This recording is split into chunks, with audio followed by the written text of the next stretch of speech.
is coming through. You can hear me okay? I can. All right, it says we are live. What's going on, everybody who's watching this on the replay? Thank you for being here. And, didn't want that. I was just trying to check my volume. I am here with Darkestnyte. We are here to talk about the rank rewards.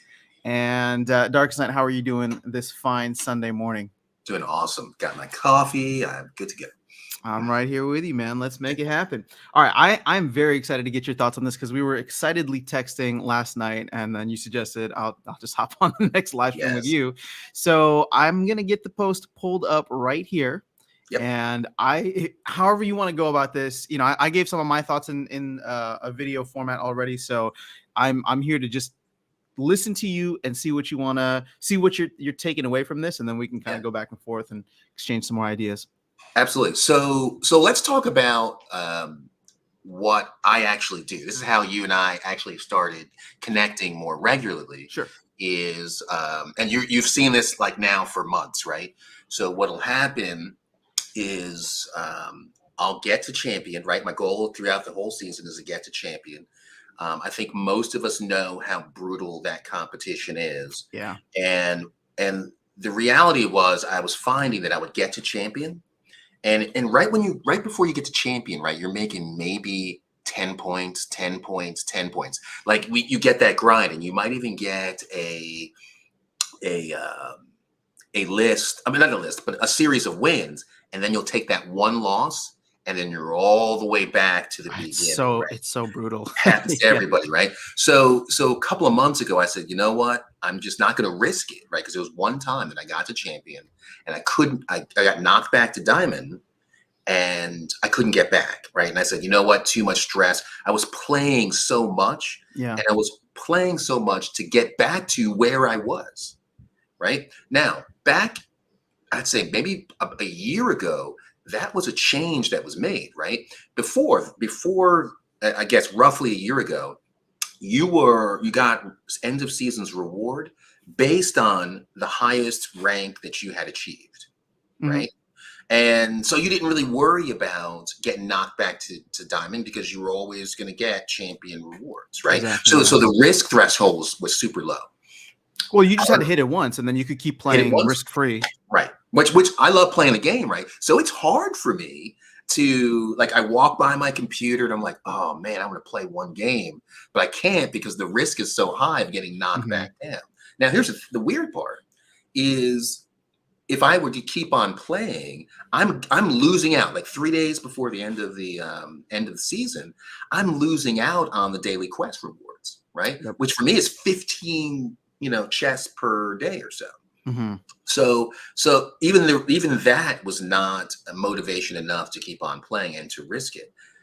So the reality is I was doing something that I didn't really want to do because I had to balance the risk versus reward, and I just didn't want to risk it. So now you're looking at the updates, all of the things that I had been doing that were not natural. Now I don't have to do those things anymore. And now I can continue playing and gain rewards and still interact. And my feelings, I'll probably blow through my ECR. That'll be the thing that slows me down, right? Not the other season. And on top of that, you were talking about missing out on 15 chests before. It's going to be up to 30 chests a day now. Yes. So I'm motivated to continue playing. And the reality is, I think I heard on one of your, actually we talked about this, right? That I would be less likely to delegate, right?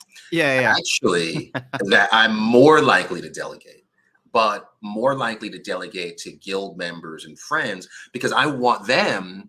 I'm motivated to help them get to champion as well, right? Because now the rewards are pretty significant, and not just for the number of chests you get, but the quality of chests you get. That's going to be huge, right? If you're in champion, you have a 50% chance of getting a card drop, but also you have a better chance of getting a legendary, right? That's a big deal. It's a lot higher. One quick thing on that though, on the flip side, like not trying to turn down the generosity that you have of like putting it out there to guild members, or if we run like future tournaments and things like that. But Yeah.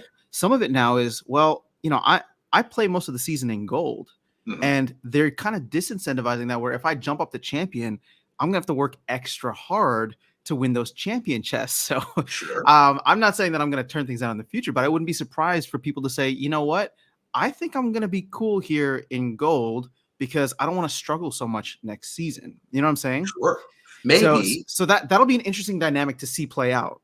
Right. Here's what I think will happen, right? What I've been doing is basically the patron model, right? I've acted as a patron to specific people that I think have great potential to do well in this game, right? It's not really random, right? So, like, I look at people, like, I watch some of your games and I watch some other people's games, and I said, if he had had this card, that would have made the difference, right? So, what do I do then? I send you that card. Yeah. Right. So, and again, it's up to you to basically be creative and figure it out. I never tell you what, I never make suggestions as to what, because you have the skill. It's the tools that you really need to really excel and climb up. It's the same thing for the guys that won the tournament, right? That's why we gave the delegations to the people that won, because there's not so much teaching them how to play, but again, giving them the tools. And in fact, we got a text message, or you got a message from one of our winners that was down in Brazil, how big of a difference it actually made for him. I mean, maybe later we can talk about that. I've gotten several messages already, and it's been great. And the funny thing, I was even telling Darkestnyte, is we delegated out that dragon deck to one of the winners, and that dude crushed me in just ranked battle play. I was like, wait, I recognize this name, and then I was like, oh, he just totally beat me with all the Darkestnyte dragons. Yes, it's fantastic. And I was like, you know what? I'm gonna take this loss right here on the chin, because that's exactly what we want. That is exactly what we want. You help make that happen. Yeah. So let's just take a quick moment to acknowledge the folks here. I see Tilly Tots, Tales from the Cryptmancer with the coffee. Awesome. Icy Flow's here. Icy Flow, I definitely want to get your thoughts. I haven't had a chance to catch up on much of Map Chat yet, so if you've been chatting there, then I'll catch up later today. And Mario and Shopboy are both in the house as well. So let's continue. I don't know if you want to dig into anything specific, or if you want to expand more. If you wanted to expand more on the whole delegation process, but as soon as as soon as that like rewards thing came out, I was like, this is going to change the way that you specifically handle end of season. And there's a lot. So release schedule is going to be the season after this next one upcoming. And we can go into you want to talk about starter cards? Yeah. So I mean, I've never really used starter cards a whole lot, right? Sure. But I mean, I always thought that they were good, right? For people that wanted to try the game and really get this is a complex game, right? And the decision to make an investment is not one that I think people make lightly, right? I think there's a process to it. When I first started playing this game, there were starter cards too, but I didn't even understand that they were. Actually, no, I take that back. There weren't starter cards. That was something that just came up, I think maybe a year and a half ago. Really? So you had to own all the cards that you were playing with? So when we first started, if I remember correctly, they gave us cards, right? I think I got like 5 packs. And there might have been some starter cards, and maybe I did have them, but I didn't realize it until they put like an S on it. And I guess that meant starter card, right? But that was something that was a change. And I thought it was great, right? But again, I was so new, and there's so much detail and complexity to Splinterlands that I was always learning something every day, right? And even 2 years in, when you told me that gold cards go first, like I didn't know that, right? Like I had no idea. So there's still components of this game that I'm still learning. However, with starter cards, it gives you an opportunity to learn the game, decide if you like it before you actually invest. And I think that was the purpose, right? I really don't think that they were ever intended that people were going to use them to get a whole bunch of winnings, right? At least I never thought that. But the reality is you can really clear out some of those winnings and really benefit from it if you scale, right? Most of us don't scale, right? We have a few accounts, and maybe we have 1 or 2 accounts, and that's pretty much it. But across thousands of accounts, it actually makes a big difference. So I know you haven't played much with starter cards, but I guess just looking at it from, a rewards factor or now lack of rewards factor. Yeah, I don't know. Have we gotten much into the bot conversation? I'm not trying to we steer us have. in Yeah, that we have. direction, but how do you think that this is an appropriate solution? Because I think a lot of the community is excited for it, Yeah, to at least clamp down on certain types of right. exploitative behavior. But do you see anything potentially wrong with it? Is this something that surprises you? Again, I'm so keen to get your thoughts on this because Yeah, you've seen so much more of the changes. Like it's interesting that you remember that time where you had to reach the it was whatever the highest level that you had to yeah, reach rather than end which of was season, awesome. because that changed literally right after I started, because I think it was maybe a week or two after, like, I was watching the AMAs and everybody was complaining about this new change, and I was like, well, I don't remember the old system, so I can't complain about it. Yeah, yeah. It was. It added a lot more stress, right, to the end of season, right? Hmm. Because I want to play, right? Like I don't. Again, getting deck is nice, right? But for me, and we talked about this, getting the card assets, that's the thing for me that I want, right? Hmm. So the few bucks that I get from winning the games in the season, again, it's not that big of a deal. But getting the cards, having access to the cards, I think we've talked about this, right? I'm kind of neutral on the bot issue, right? Hmm. Because see the benefit. However, I do see what they do take from the community without contributing, right? That contribution and participation, um, it's a thin razor line, right? You can fall on either side of it. And some days I'm not really good with it. Some days I'm really fine with it, especially when I get cheap cards on the marketplace, right? I'm always happy about that. Yeah. I know some people. It's really a scenario where people feel very strongly about it, and I think they're entitled to those strong feelings, right? So I Hmm. don't try to convince anybody any which way about that. However, I think the team has a really good idea because they have a lot more data than we do. They see how people play, what they're doing. And Hmm. I think what they're doing here is trying to change the behaviors of the player base, right? So if you know a bot is incented by minimal inputs and getting the maximum output, then you change your coding to address that, right? You don't ever need to even say anything to your player base, right? You Yeah. just make these changes so that it's a little bit more equal or not equal, right? If you don't put in the appropriate amount of inputs, your outputs will be lessened, right? Which is what they're doing here, right? For people that have put in significant inputs, right, Hmm. they will get the majority of benefit, right? Which is what I perceive here, right? So think about you call them whales, right? And I just call them champion players or diamond players, right? Well, Uh, I think there's a difference, but sure, yeah. yeah. But if you see the investment that they've put in, Hmm. shouldn't those people get the majority of the benefit? I don't disagree with that, not at Yeah. all. Right. So So right now it's lopsided. Right now it's reversed. Right. People that put the minimum in get the maximum benefit. okay, so the thing with bots is that they're not incentivized in the right ways, and then their behaviors weren't corrected, and I think this is going to go a long way towards doing Absolutely. that, because Yep. talking to someone like you, definitely someone like you, when I think of like the economy, I view someone like you as an extreme net positive to the economy, and I say that not with like any I kind understand. of judgment. It's literally just looking at it where Yeah. you, and please correct me if I'm wrong, you put more money into the system than you take out of it, because you're Oh, playing this game absolutely. Yeah. because you love Absolutely. it. You see a Yes. card that you want, price is irrelevant to you. I mean, sure, not Well, it's not not relevant. irrelevant. Oh, it's It, relevant. it's not irrelevant, but the thing is, like, you're not thinking about how, like, you're a net positive, meaning that you're putting more money into the Yeah. space, into the economy.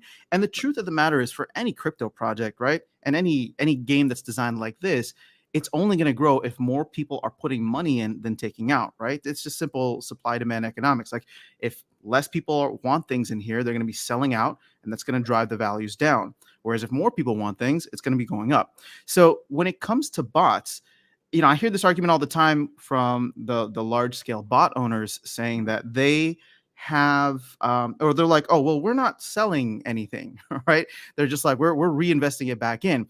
And you could make the argument, and I'm not making it for them, but I'm saying you can Yeah. make the argument that, okay, sure, somebody decided to take, $10,000, and instead of buying a bunch of cards, they bought a bunch of bot accounts, so that these accounts can go through, farm all those rewards, and then bring it back to a main account where now this guy can play in Diamond or Champion because he's farming those Sure. rewards in Absolutely. that way, Yeah, it's his right? method of playing, right? It's his method. Yeah, so that could actually be, I could view that in a way where I'm just like, okay, I haven't looked at the details, and I don't know if Cryptmaster's still here, but Cryptmaster seems to be the numbers guy. So Cryptmaster, go for it. If you can figure that out. Oh, listen, I would love to know. I want to see the comments. So, I mean, and here's the thing, right? So, I've been paying attention to the marketplace a lot, right? Mhm. And it's interesting because the cards that are the lowest price are the cards. I mean, they're the common cards that the bots have access to, right? And they're down to a penny. But again, look what it's for, right? It's all the Pellicore cards, which I think they're not necessarily meta, but they're good cards. And if you have a lower level player, right, that's Mhm. able to even max those cards out, um, you can build a base, right? Those cards really could build a good base for creating a team. And again, you and I've talked about this, right? I view not just individual cards as critical, but it's a team, an effective team of cards that you can be competitive with. Right. So when we do our tournament, I don't just give out random cards. I could do that easily to give Just give collection to power. give collection power, right? But that's not effective because my goal is not to give out collection power. It's to enable the players to reach those higher levels of competition, and hopefully they'll enjoy it. And they'll be much more incented to go buy cards, and maybe not the ones that I've delegated to them, but they will participate in the economy because they'll be much more likely to see the difference in a card that they could potentially buy. And again, the same thing with the rental market, right? You don't Mhm. necessarily have to buy a card. You can rent a card because you've gotten used to it on an effective team of cards, and now it's critical to your success in terms of climbing up those ranks. So yes, it's a little bit of altruism, but it's more building up a stronger community, right? We do the same thing in the guild, right? We Yeah. are much more likely to delegate, especially if people are close to reaching that next level, right? Exactly. And Yeah. most people don't even have to ask, right? That we see what's going on, and we say, okay, this person is right there. Let's give the right cards for the way that they play, and then they get a little bit more successful. So Gotcha.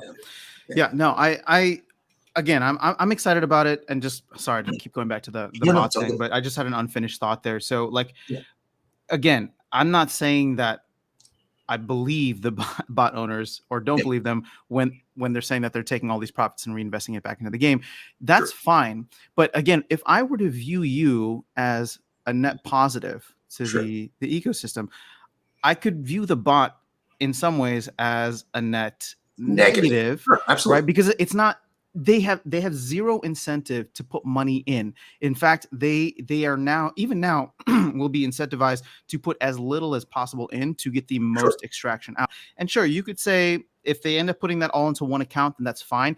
I still actually somewhat view that as exploitative behavior in a way, because sure. then we don't have more competitive bronze, silver, and maybe even gold decks, right? Now what you're doing is essentially fueling somebody to get all the way to champion just through raw and sheer collection power. Right. So in a way, like, and I don't know, again, that might just be me viewing it as like exploitative behavior. But again, if the team doesn't deem it that, then I can't really come out and say that it's wrong, from their terms of service. But it definitely changes the landscape, right? Because now all of a sudden these lower leagues aren't as competitive, and these bot accounts just aren't trying to reach the highest points. I mean, maybe they are from like leaderboard and all that, but it's this regardless of what was happening before. I just like the fact that now there will be more incentives, way more incentives, to Yeah. not just not use starter cards, but to own your cards or rent your cards and get to the highest levels of where you want to be competing at every single season, right? And so even some of that other like delegation behavior, I think, will be interesting to watch. So what you just described is are two schools of thought around this whole play to earn thing, right? There Mhm. are players, right? Like us, but there are also investors and everything in between, right? If Yep. you were just a player, then you would go play a game that's not based on play to earn, right? Go play something else. There are Mhm. hundreds of thousands of games out there, right? If you're an investor, right, you might go and do something that's a little less involved, right? There are easier ways to make Sure. money. So I think this play to earn is still evolving, but we are going to have players and we are going to have investors, and we have to find a way, I think, to coexist. And I think the team really understands this, and I think they have to strike a balance between the two, right? Otherwise, if half of their investors leave, then that's half our player base, right? Or more than that, Yeah. probably. And if half the players leave, then there's no incentive for the bots to even do their things because the cards don't have value, right? Mhm. The people that want to use the cards are the ones that are going to pay for them, right? Exactly. If Yep. if there's no dynamic community, if there's no fun, then it's just going to wither in the vine. And there are tons of games out there that have tried this and have failed. Right. So I think Splinterlands is one of the most successful ones. You have a ton of comments. I don't know if you want to go Sure. through. Yeah. Let's do it. So Yeah. King Matt's here. What's going on, King Matt? Emmanuel Ahmed's in the house. So Tales from the Crypt Mancer. You need to track data on Hive Explorer on the blockchain to track DEC movement and behaviors, I believe. Hard to say what the bot owners are doing with their profits. Yeah. And again, I'm not trying to call out.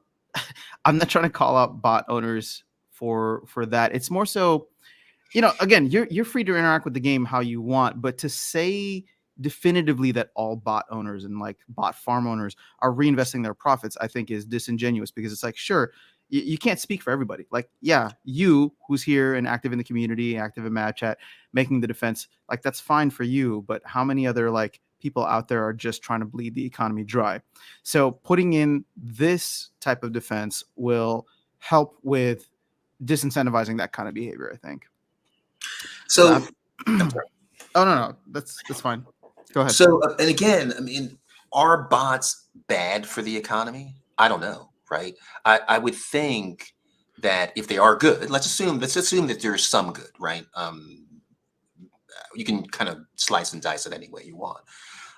I would say that if there is any good, then the team would find a way to incent their type of behavior that would protect the actual player base, right? That wants to play the game as intended.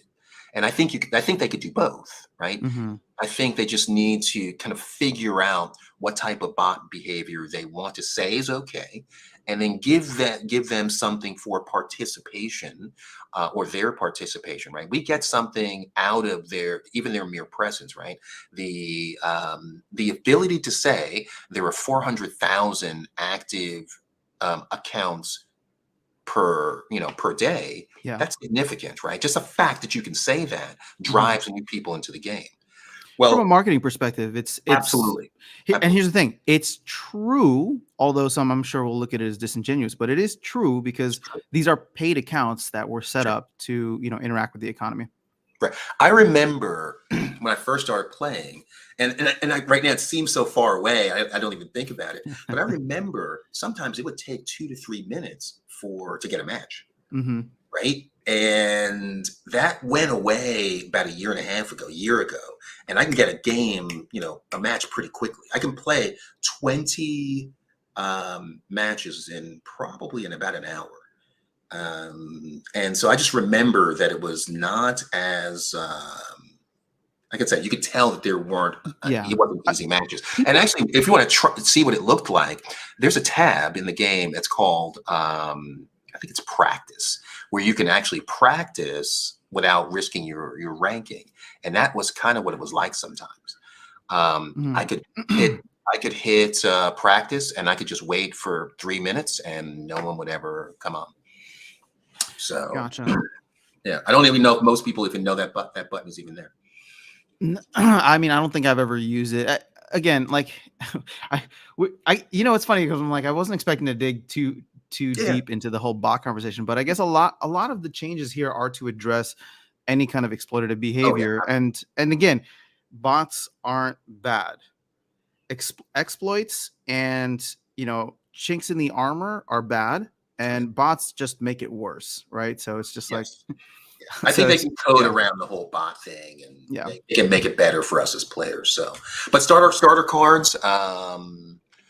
I mean, I agreed with how they handled it. Yep. All right, let's keep moving then. So let's go to reward shares next. I don't know how much you want to dig into this. Yes. So I'm not a mathematician, but Hmm. just looking at that is awesome, right? The higher your rating, the more reward shares you're going to get. But that's kind of how it is now, right? The higher your rating, it's cubed, right? So we will get a higher percentage of the DEC, right?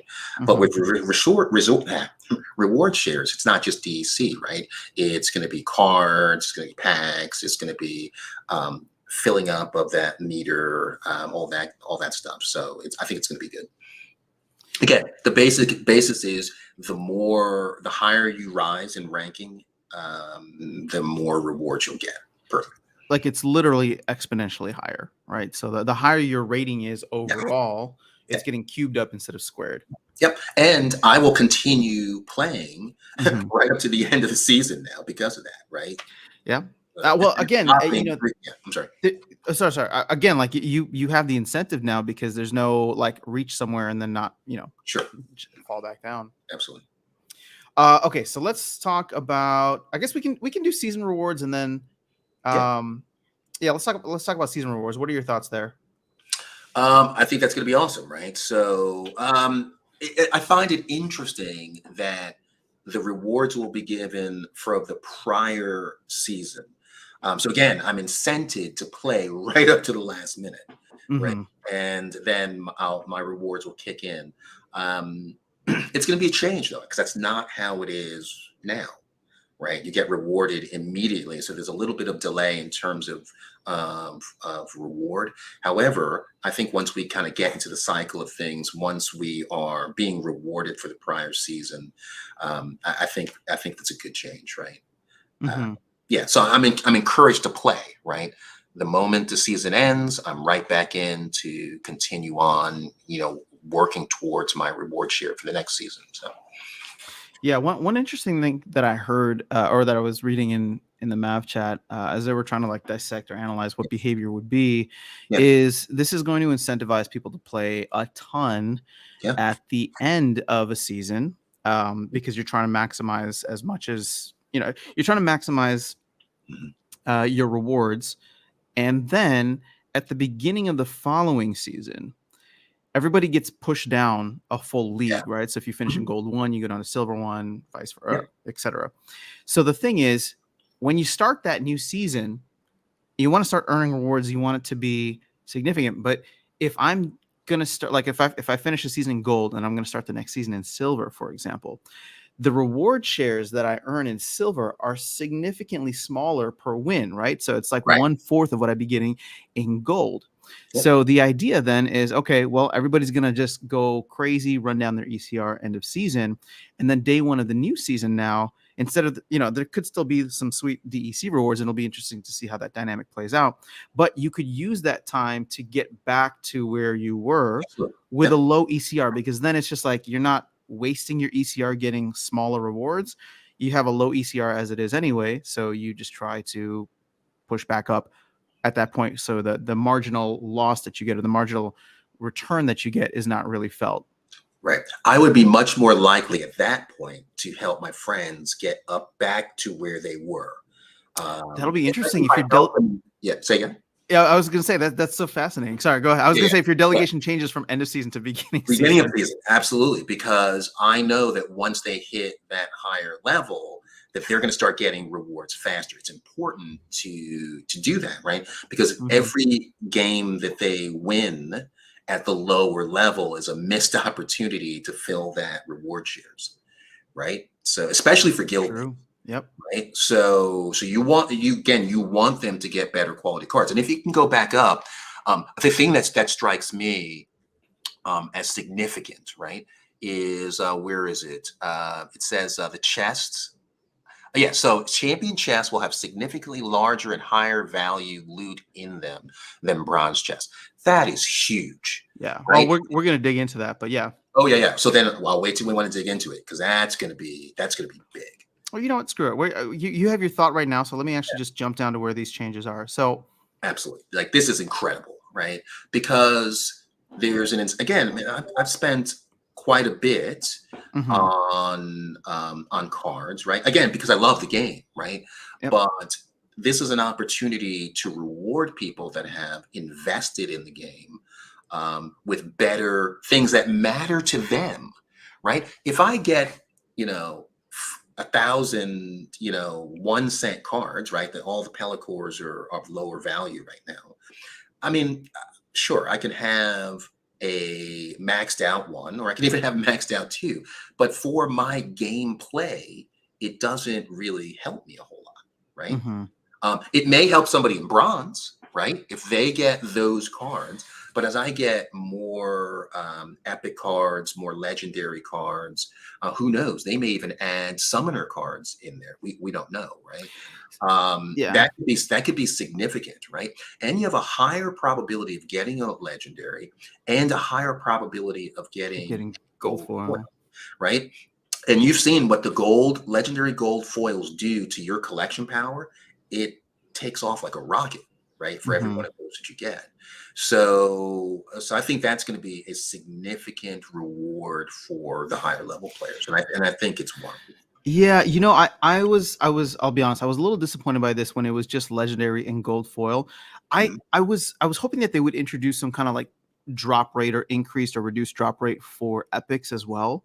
Just because some of those cards are powerful, right? So it's like, Sure, okay, everything else aside, it's really just a higher chance of getting, legendary and gold foil, which at the end of the day, I think is going to be significant when you do it at scale because sure, now, keep in mind, there's 30 chests per day and 150 chests end of season. Like, there's gonna be chests dropping left and right. So yes, when you do look at, I don't think most people are in champion, but even if you just compare like silver to diamond, for example, sure. like this, double chances of getting, or yeah, double the chances of getting the legendary and gold foil, which, on just 100 chests or even on 50 chests, you're gonna feel that, right?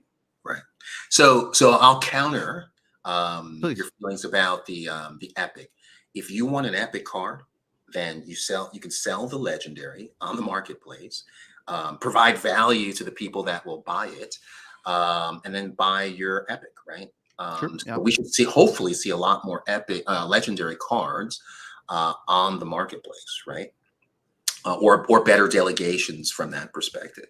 Mhm. So I think they're giving you an opportunity to get those bigger rewards, and then you determine what you want to do with them. If you want to sell them on the marketplace, the great. If you want to delegate them, great. If you just want to save them for profits, a year from now, 2 years from now, great. You're absolutely right. People can interact with the market however they want to. So I guess I shouldn't be complaining if I'll be getting more more at the higher levels. Absolutely. Yeah.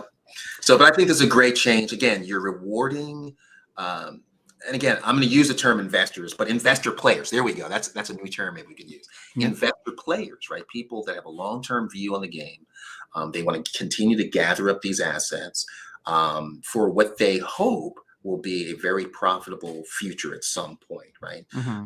Either they can sell them now for minuscule profits, or they can wait a year or two and get those 10x, 15x, 100x in some cases on some of those cards. And again, we've seen this multiple iterations, right? We've seen this back in beta.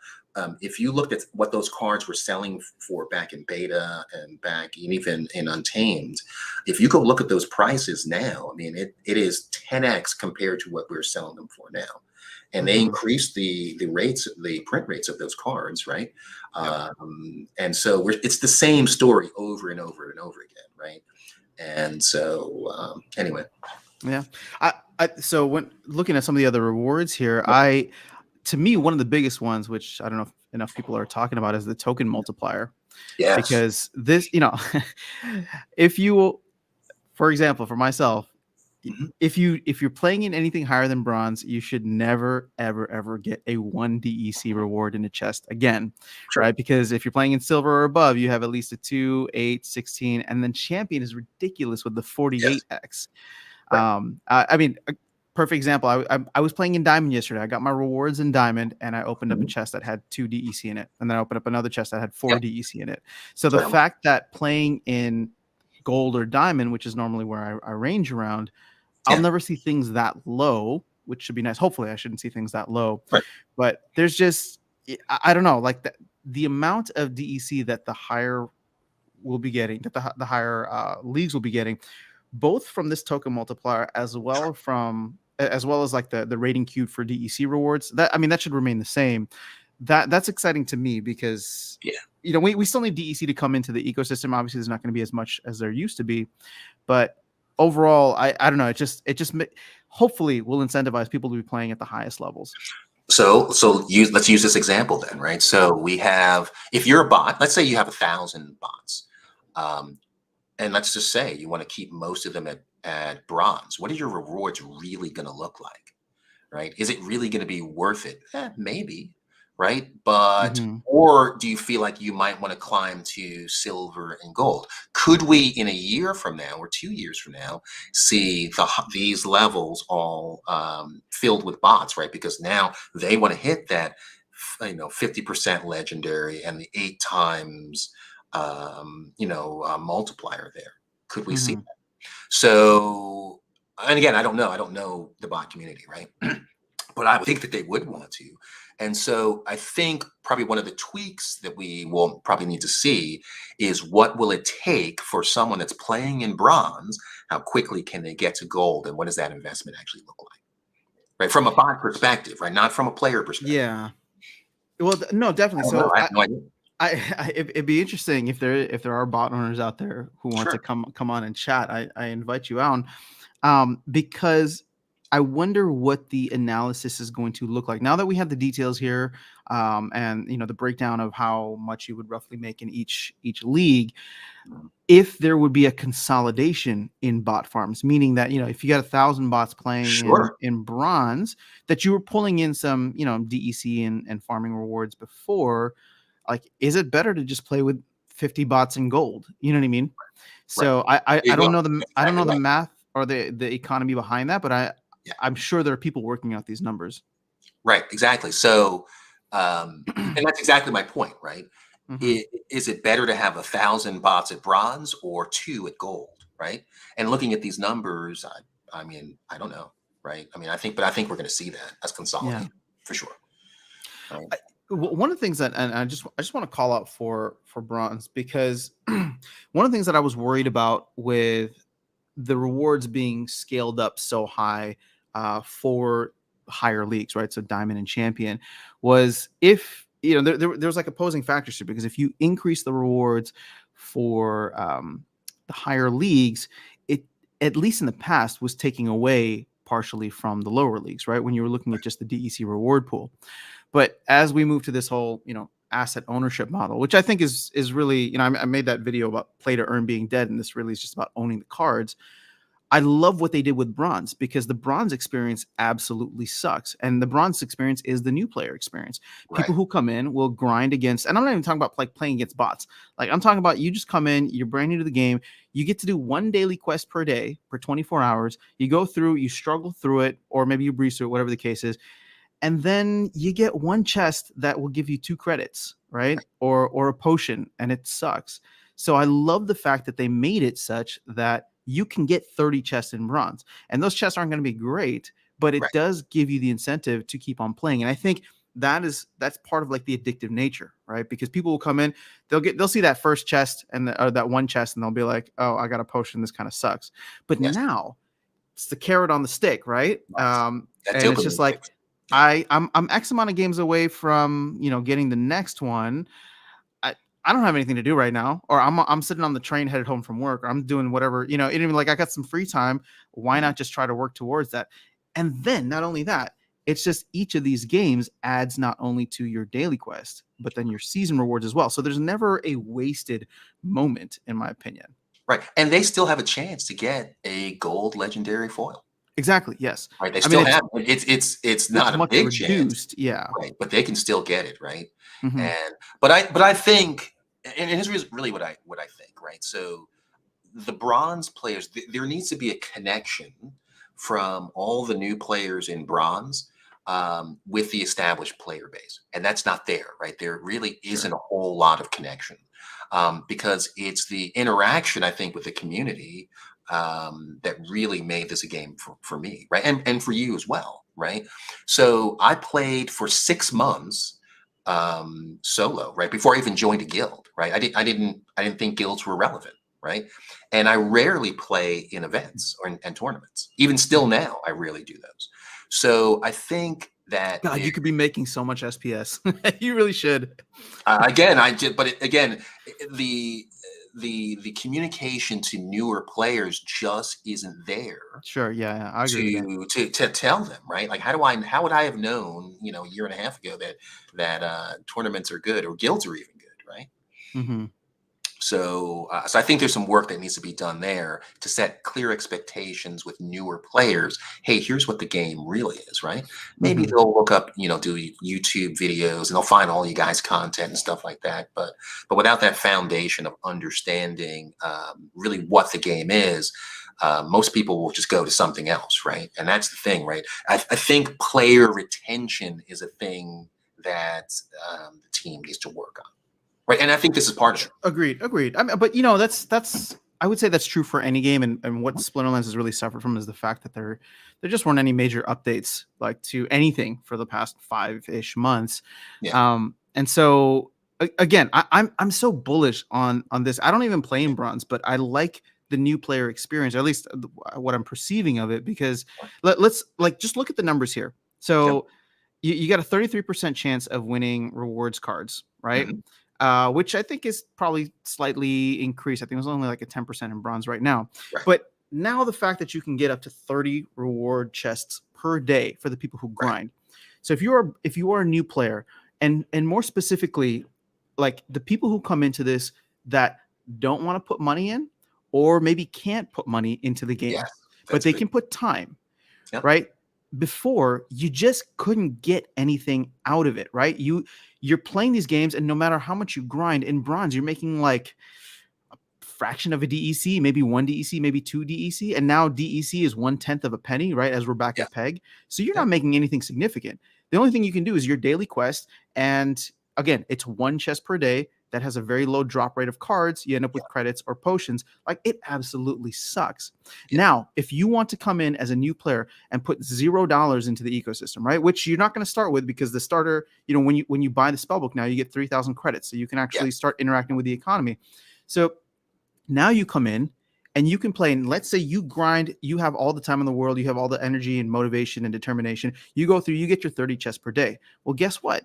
You're walking away with 10 cards now. Absolutely. You're Yes. walking That's away with big. 10 cards. And don't tell me, like, even if all of those are common cards, the fact that you can get 10 cards per day means that you can start leveling up these cards. And then when it is time for you to put any kind of investment in, whether that's to buy the cards or to rent the cards, that's where you go through and you get your summoners now, because you can play with these leveled up cards. And if you're Absolutely. getting 10 per day, even if you're getting 10 per day and they're all commons, you're going to be maxed for bronze within a couple of weeks, maybe even Absolutely. less than that. That's 300. I'm sorry. it's amazing. 300 cards per month. Oh, that's Right. a better way to look That's at it. Yeah. 3,600 cards in a year. Holy crap. Yeah. Wow. I think that's And you're pretty not good. you're not even counting the end of season rewards. Not even counting the end of season rewards. So that is all for $10. All for $10. Whoa. Hold up. Wait. So you just said, let's work the math out here for a minute. If you're starting the game, you put $10 in and you use those 3,000 credits just to help, or yeah, 3,000 credits just to help with whatever you're going through. If all of these cards, you said 3,600 cards by the end of the season? End of the year. End of the year, sorry. Yeah. Not including, wait, hold, Yeah. So if you're getting 10 cards a day, that's if you're getting 300 10 per cards, month. I was going to see if I could add in Well, the, you're also getting an additional 300 cards per month from the seasons, right? So 300 yeah, I times guess 12, so. so 36. So you're going to Yeah. get 7,200 cards per year if you can play this game to its maximum, right? If you are an absolute enthusiast, Yep. if all you get is just common cards, right? Just common cards, and those remain at a penny. You walk away with $72 at the end of the year. Your ROI is 600% from playing this game. Absolutely. So again, it's just it's rewarding you for your time, even at Yeah. the lowest levels, which I think is amazing. Yep. Yeah. I mean, that's if you're a player, right? I mean, again, the bots might decide to stay at bronze because of just that. Right? Shoot, I just figured it out for them. I just figured out. All right, so we're still gonna have a bot problem, but at least the new players coming in have something to earn. So Yeah, and again, at the end of the day, we're the players will push to beyond where the bots are. I don't think that it'll matter, right? Our rewards will be so high, we'll think of that as pennies. And I mean, look, there's a finite amount of cards, right? So if the bots are coming in and scooping them up, at the end of the day, if you're an asset owner in the game, that's just better for you. The team has to give us new cards. I'm good with that. I'm totally good with that. So, I'm excited for the new rewards cards. I don't know. Oh, I would love to get your thoughts on the ability. Oh, well, you know, I use Jotun quite a bit, so the name is kind of, but I'll agree. The name is not that great. yeah. But I mean, I think we all get it, right? These blast thorns, not so much return fire and magic reflect, but those are oppressive, right? So yeah, so I mean, again, it allows for a little bit more strategy. Again, there are many times when I don't even look at what my opponents are playing, right? Because I don't care, right? I'm going to play Jotun regardless, right? Because I know that it's has a high chance of winning.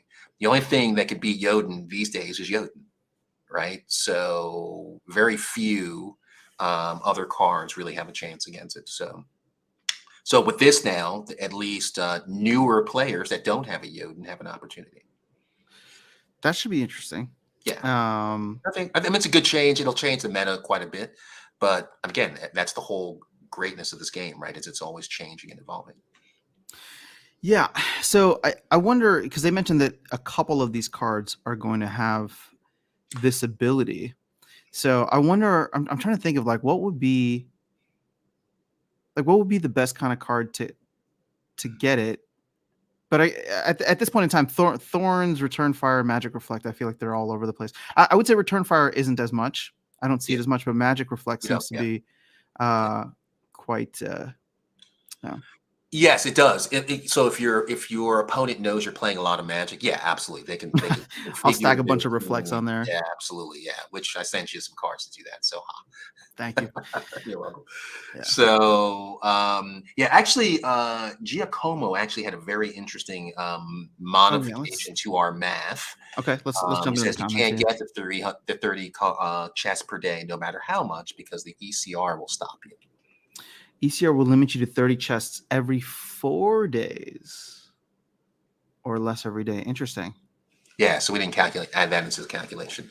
I'm curious. Not that I don't believe you, Giacomo. I just didn't know how you calculated that. Because do we know the one thing that we didn't get was more details on the focus points. Yeah. And so, because it's like we got like the sample of like how much you can earn in terms of like season reward shares, but in terms of like focus points to the next chest, or are your focus points going to be the same as like reward shares? But even assuming that the ECR is taken into account, it's still over time more than you actually put in, right? So it's still going to be good. Yeah. No, I mean, the thing is, I assume Giacomo's right. Like I said, I just didn't know how to calculate or quantify that. Again, 30 chests is probably going to be one of those things where people are going to have to make a choice, right? It's either maybe you show up every day and you kind of like be as efficient as possible with your ECR and you only get 15 chests per day. But let's say you can't play like a couple days later in the week, or you can't play the whole following next week. So you're going to go through and just like try to grind out 30 chests today if you can. You know what I mean? Right. And I don't think they say how ECR will be factored into this. I don't think I saw that anywhere, right? Does your ECR only affect how much DEC you can get in a chest? No. So this is part of that crazy math formula they have up here. Oh, there we go. There we go. That's right. So That's yeah, it's going to be a rating cubed. I guess, is this multiplied by what your ECR is, and then the bonuses that you have? right. So it'll just take you longer, I think, to get to, because if your ECR, let's say, goes to 0, you can do the math right there, right? So if it's plus, that is a plus, or is it? Yeah, it's a plus ECR. So if it's 0, then you just don't get a bonus, right, for your ECR. But you have other bonuses, right, which could give you an increased reward share. For example, they Yeah, mentioned guilds, right? So if you're in a top tier guild where you get that bonus, what is it, 20%? I think Yes, so. 20%. That could be significant, right? So yeah, Hmm. guild lodge level, there it is right there. So that could offset a lower ECR. Well, so I think, yeah, you're absolutely right. I wonder if it's still possible though. It's just if you might be literally limited by the number of minutes in the day, right? Right? Because Yeah. your ECR can go so low that now all of a sudden you're getting like, 10%. If you're at a 10% ECR, then you're getting only 10% of the rewards that you should be per win.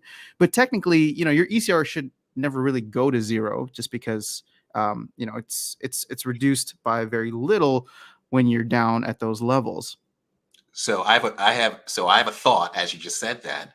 Go ahead. Wouldn't it be interesting if, as players, we find it more efficient to take advantage of this by setting up bots?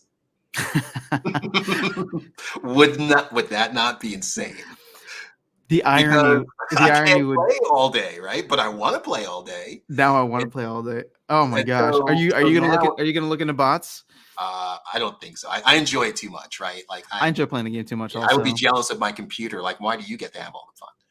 But Right. but this will make for something interesting because if there is going to be this reverse intended effect where now, I want somebody playing all day, All the then time, man. then Yes. it'd be interesting for someone like you who again you, you come in and you love this game and you're not looking to extract anything out of it, but who doesn't want extra rewards? And Of if it's just like, course. Yeah. well, hey, I've always wanted to buy a second Yodin, so now here's a great reason for me to go buy a second Yodin and put this Absolutely. account in gold or diamond where they can just get great rewards for me. You know what I mean? Right.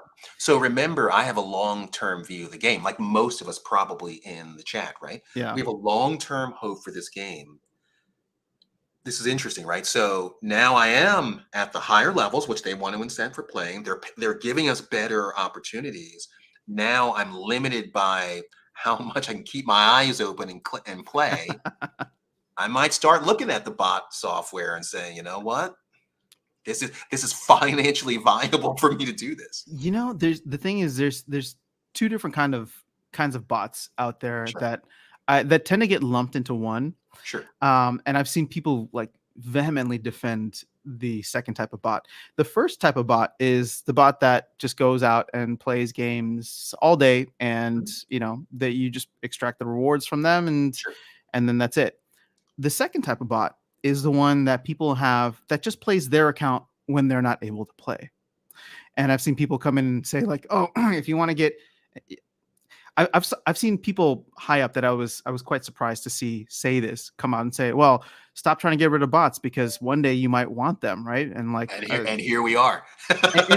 and here we are, right? And I'm just Yep. like, well, okay, those are two different kinds of bots, two different kinds of behavior. If you're just using it on one account, I don't know. It's definitely an interesting thing Yeah. to consider. But Yeah. like you, I mean, I like the game too much to let some other consciousness It- play it. You're right. If we look at how significant the rewards are, I don't think there's anyone that would deny that these rewards are significant, right? Hmm. And so players are going to be rewarded in a way that it's important to them, right? And again, long-term view of the game. If I'm getting legendary cards at a higher rate, well, we all know that those legendary cards, once they're out of print, are going to just skyrocket in value, Hmm. right? So I'm incented to play as much as I can to get as many of those, and if not, just to keep my rating up, right? Mhm. So because I'm rewarded for that as well.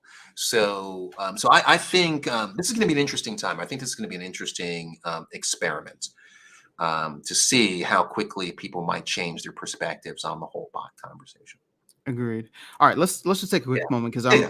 I apologize, guys. I know Darkest Night We and I always just get talk into long. it, and then I can't. I forget about the chat. So Sorry. I don't. No, don't apologize. I just I don't mean to ignore you guys. It's just we get excited about it. So, all right, I've been saying, well, the moment you need 500k power, there's no need to put more money. Instead, I just cash out any extra. I would disagree with that. I'm sure once you're playing in champion, you probably want to have more cards to be competitive. Icy Flow Hardpoint mentioned in Mav chat that they are actively tracking bot farms. So that should be good. And making sure they don't have a way to pair against themselves. Well, that'll be good for the win trading because this rewards update does nothing for win trading. Icy Flow still digesting, but looks good. I'm curious to see how fast a bot farm can max rewards. JT Random Crypto, good day, mates from Down Under. What's your prediction on land? Went down to 200, now above 400 again.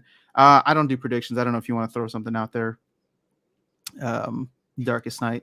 I think land will be fun. If you want to buy one to have one, go for it. But Now would be the time. now would be the time. There you Now go. would be the time. But That's not guys, financial advice, but it's not financial advice, and I will just now tell would you, be the time. it can always go lower. Right. So What did aggro say about land? Push and shove. Push and push and shove. shove. There you go.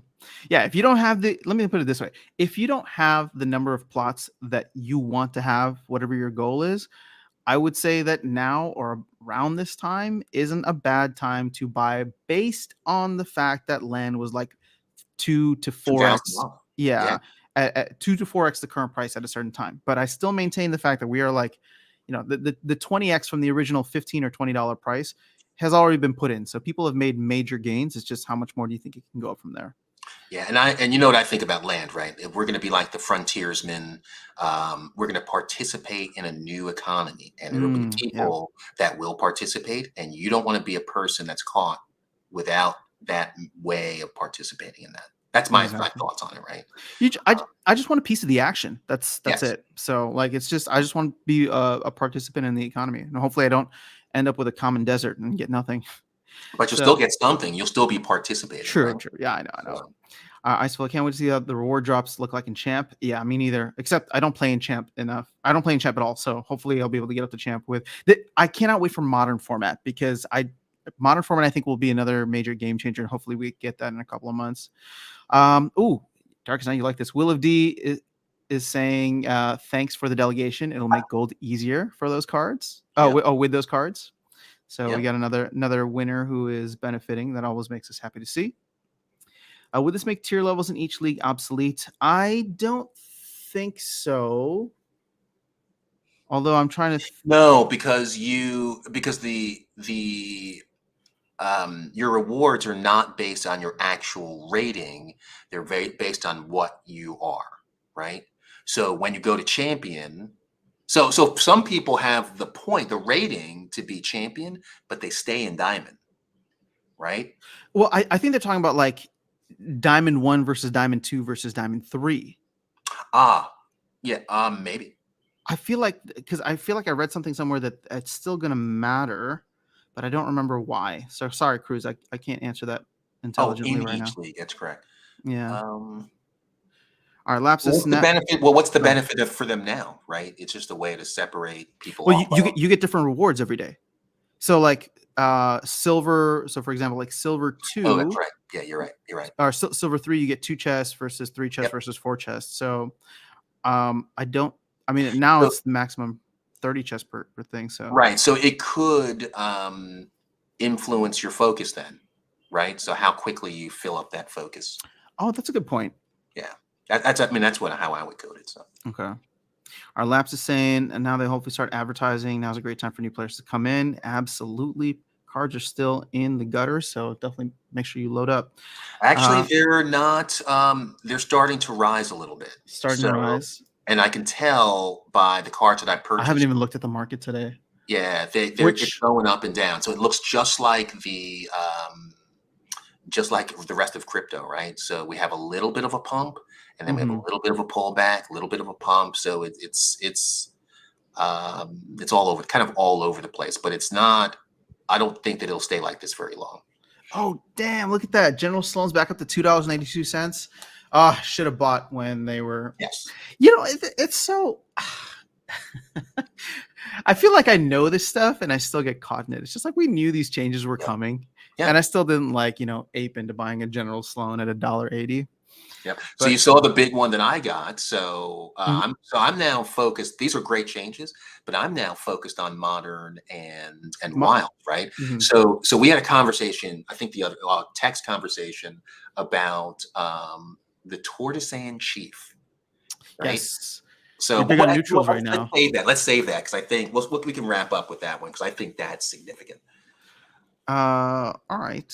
Let's see. All right. Let me just get through some of the other comments here. So Hans Yeah. figured out the new system for bot owners. Yeah, my bad. If I figured out the pathway for more bot owners, then I guess I'll just have to. If you can't beat them, join them. Math wise, it seems you can't get. Okay, we went through that. Excited for the changes. Icy Flow says the new ability will be a great counter to life. Oh, will be a great counter to Earth. There's thorns. Oh Oh, yeah. there's a lot of magic reflect on there too. Yep. Frags Mania, what's going on? So is there something done to bots when trading?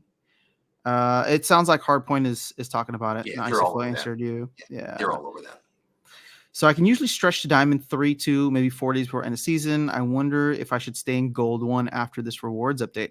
I'll have to run the math. See, this is the question that people will be asking themselves, because if you're going to spend most of your season somewhere, actually this is fascinating because I just put out that video about how, end of season rentals, but like if I don't want to be trying to grind for diamond chests if I am playing in gold for most of the season, why would I even bother renting stuff at the end of the season just to get up to diamond? You know what I mean? People are going to be very, very thoughtful about where they finish or where they reach to in a season versus how they're gonna reap the rewards of that action, because now you got to work for those rewards. I think it's great. Like everything else in this game, it's complex and requires thought and time and attention. Right? You're not just coming in here and just playing a couple of games and getting all the benefit. You really have to be thoughtful when you play this game. Mm-hmm. It's the reason why some people come in and say, "Oh, it's too hard. I can't figure it out." And I've seen that happen a lot, right? But other people have been here for years, right? And the complexity here is we're not afraid of it, right? So Absolutely. All right. I think we covered most. I mean, we didn't really get into the daily focus stuff, but I just don't think there's enough information on the daily focus yet. yeah. So I don't. If you do you want to talk about the tortoise and chief? Yeah. So, all right. Let So me we're pull it about to up. head into that probably another month or two, whenever modern and wild are going to come out, right? And so one of the things, and I think Tales from the Cryptomancer did this. He's the one that kind of clued me in on this. Is the dynamic duos, right? The combination cards that are always being played. So for me, I like playing Death Splinter. So my combo is always Lord of Darkness and Corrupted Pegasus. Like, to me, Yeah. that's one of the most incredible dynamic duos. It's just brutal for most people that aren't ready for it. But Corrupted Pegasus is it's so good to have a death healer, tank oh, healer. absolutely. But and that's what I was thinking. I was like, okay, so when I play modern, what's my version of Lord of Darkness and Corrupted Pegasus? Because Death doesn't have a healer, right? Mm-hmm. So then I discovered then there is a healer that I could have on the team, and it's Tortoise and Chief, and not just on Death, but on other things that typically don't have healing, right? So I play with my Jotun team, right? I play typically the Serpentine Warrior, I think it is, and I play with the Beetle Queen, right? So Yeah. that gets the heal there, but that goes away in Modern. So what's the modern healer? And this is the only one I could really find that could go and fill the gaps in all of those other in those teams that traditionally don't have healers. So, and I never had one, right? So Uh-huh. I went and I looked and I said, you know what? I'm going to get this before, while I can. And it's a pretty decent card, right? Magic, I It's get, get some attacks. it's And not terribly slow either. yeah, but I mean, again, if I'm just using it for healer and it's magic, I don't care how slow it is, right? I mean, it might go last, True. but which is typically what I want in from my healer, so that it heals right before the beginning of the next Next round. turn, yeah. So yeah, so I think this is a card that's going to be highly sought after. So have you maxed yours out yet? Of course. So right now, if you wanted to get it to, there you go. If you wanted to get it to the point where it could heal, which is level 4, and I Yeah, think this is going to be for gold and above. So yeah. since it is an epic card, let's see for level 4. Anybody So selling a pricey. level 4? Oh, it's already going up. Oh, look Yeah, at it's already going up. that! Yeah, You can't even get enough. yeah. You cannot. That's the thing. Look at this. I mean, That price there, I mean, some people put it at a higher price than it really is. So don't be, but if you want to max level 1, I mean, you might have to pay that, right? But at the minimum to get it to level 4, there aren't a whole lot out there. no. I That's mean, that's my point, right? So the yeah, liquidity dries up on this very quickly. Look, because yeah, you need 40. No, you need 20 of them. yep, You need 20 of them. There's only 4 of them under $10. yep. So maybe 1 or 2 people are going to be able to pick that up, and then that's it. They're gone.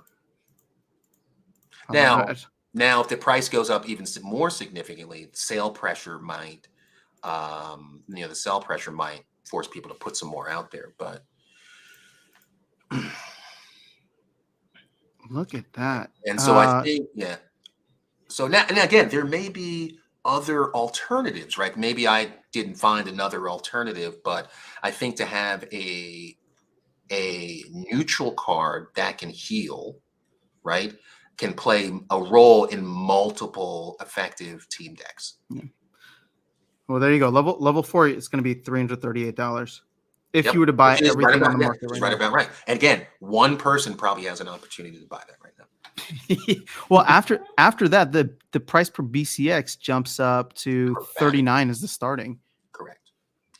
Yeah, so Damn, that's these crazy. these are things, right, that we can see in the future that are going to create opportunities, right? Mhm. Again, no more of these are being printed right now, right? And there are only 4,800 of them out there in total. Well, that would have been a very good thing to be Yeah. stocking up on So when maybe car that prices were down. right. And I think, yeah, and so that may be something that will be addressed in the next set, right? They may have, another, death healer. They may have another, fire healer. But again, until that happens, this is all we got.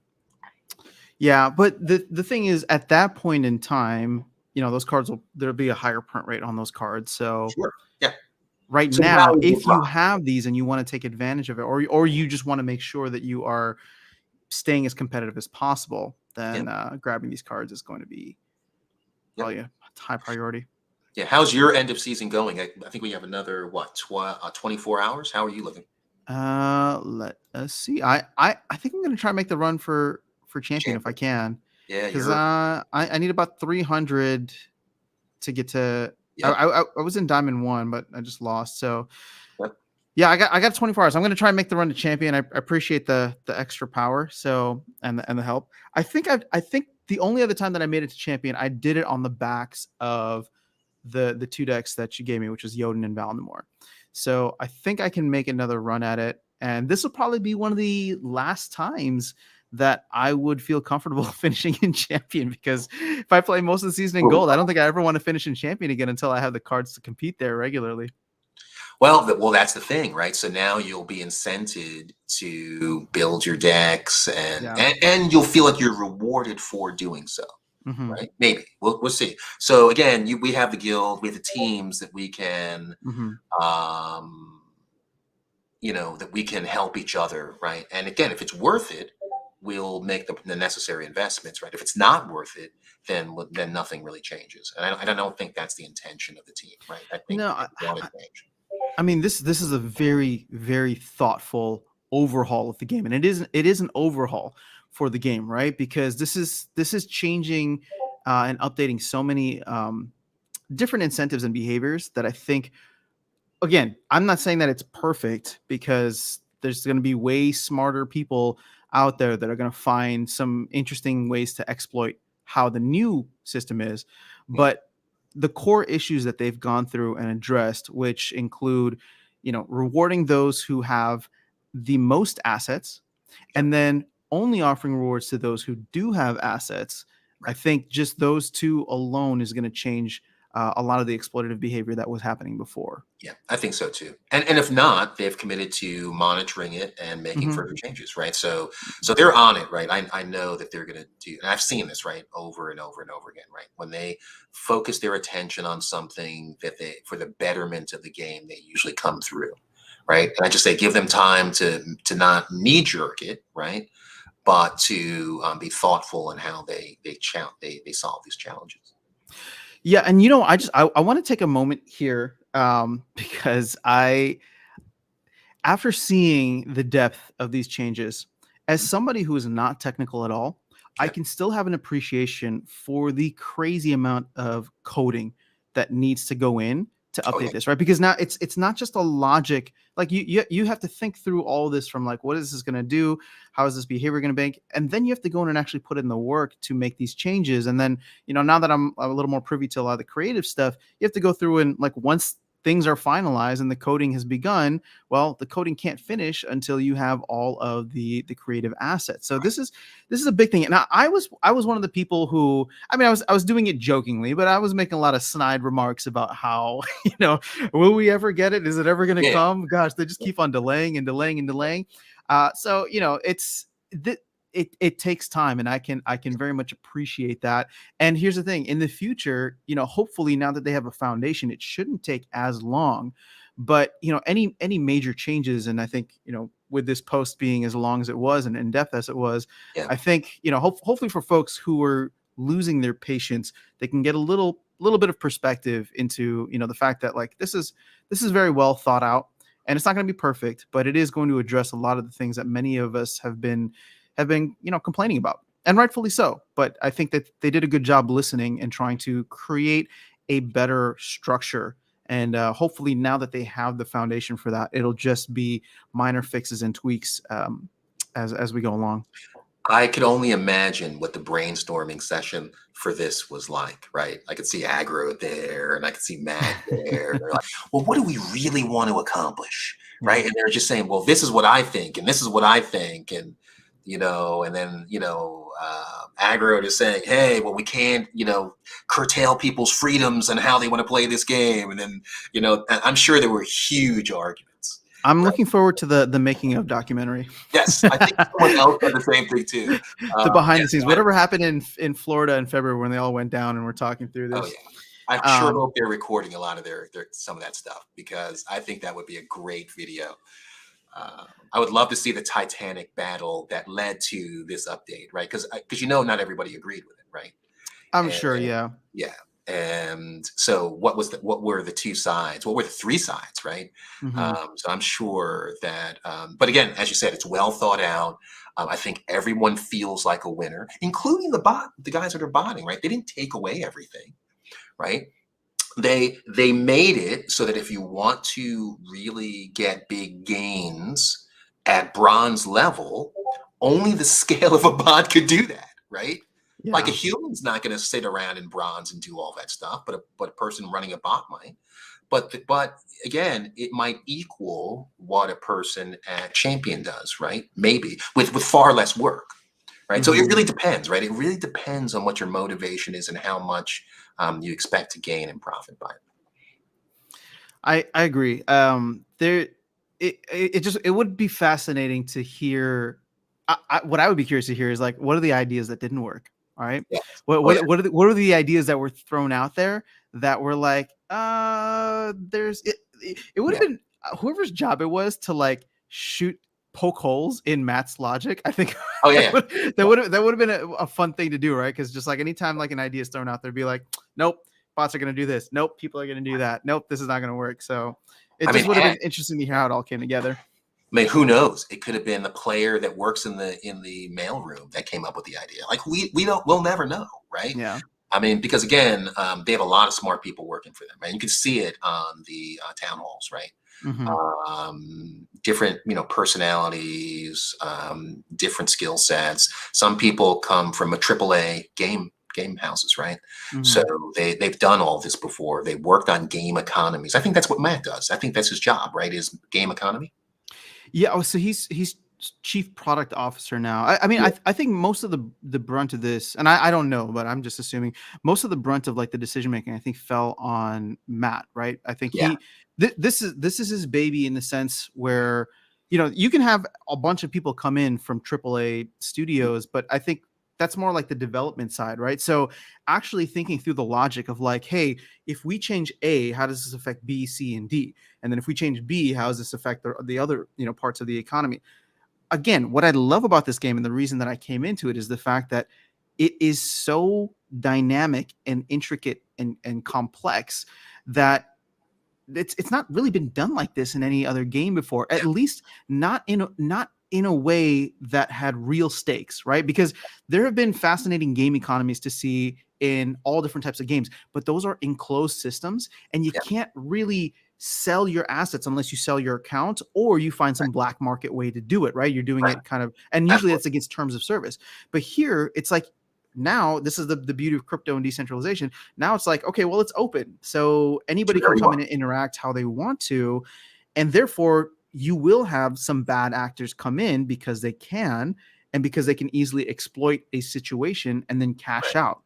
So it's complicated, and I don't envy the people who had to like really go through this. And I'm just grateful that we have a fun game as it is right now that will hopefully continue to get better because of the commitment and the commitment and the resources that this team has been putting into it.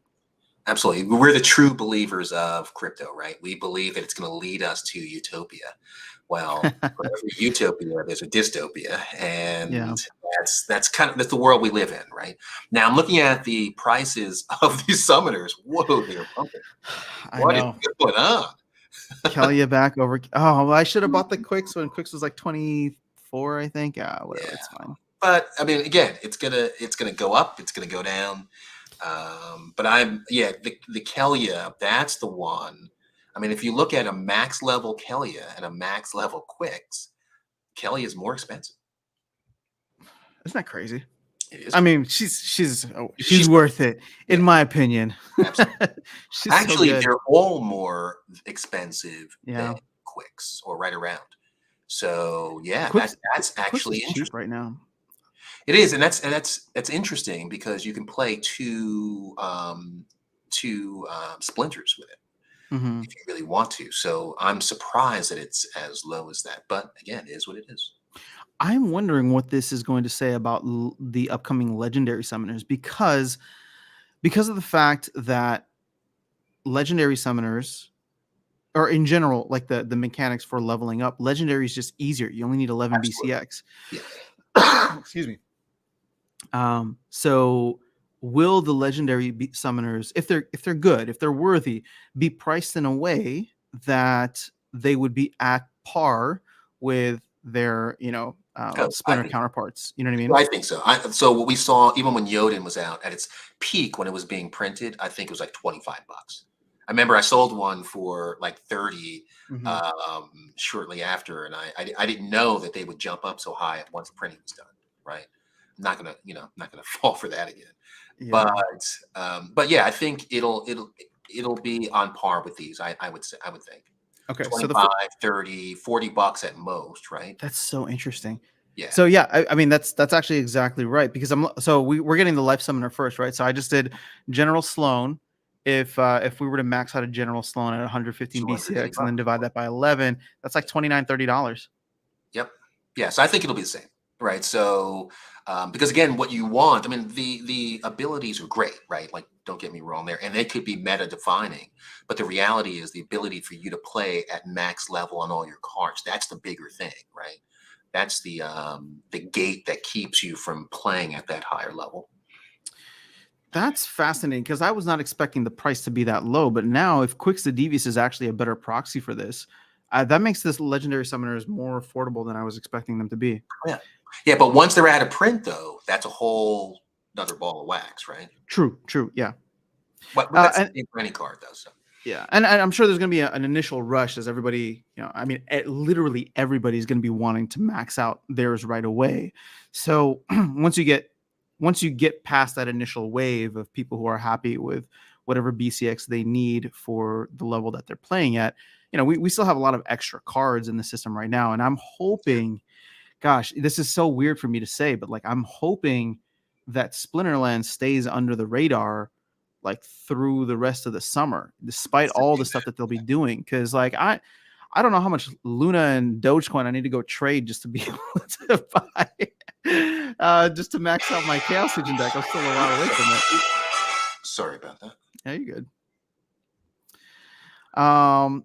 So, hey, actually, you can do one other favor. Sure. Do you have a list of where we are with the percentage printed for reward cards? I know you keep those tabs. Yes, I can pull that up. Give me a second here. I should And be doing a better job. How are you looking on time? I don't want to. Oh, I'm good. Sunday morning, I have quarter cup of coffee left, cold. No, it's all right. I'm gonna get one of those like gigantic mugs because I drink mine too fast, and then. All right. Here we go. Here we go. So what did you want to see? So the reward cards, what percent printed are we right now? All right, so let's go to imprint rewards cards. We are crossed 50% for the commons. Yep. Those are the only ones done more than half. Everything else is in the 40% range. That's still pretty good. 40s. Yeah, that's still pretty good though. And now that should accelerate. Guys, these reward cards are going to be flying at you. Like they're going to be opened in chests left and right. This is insane. Yes. Yep. So yeah, so this I think, and again, we don't know back end the math that they use, because remember, everybody's been clamoring for the burn of some of these reward cards, right? Haven't they said, hey, burn some of these packs and reward cards? Well, they said burn packs, but I think people just said that there are way too many rewards cards. But I think the new rewards update justifies. Well, no, sorry. The new rewards update doesn't justify the amount, but it will increase the print rate of them. I think we've justified the amount ourselves by looking at this and saying like, there's only going to be 20,000 max copies across each rarity. Yep. So, I would like to think that there's more than 20,000 real people wanting to play at the highest levels. Right. So we'll take care of burning those reward cards ourselves, right? By combining them to the high level. So we're in control of that.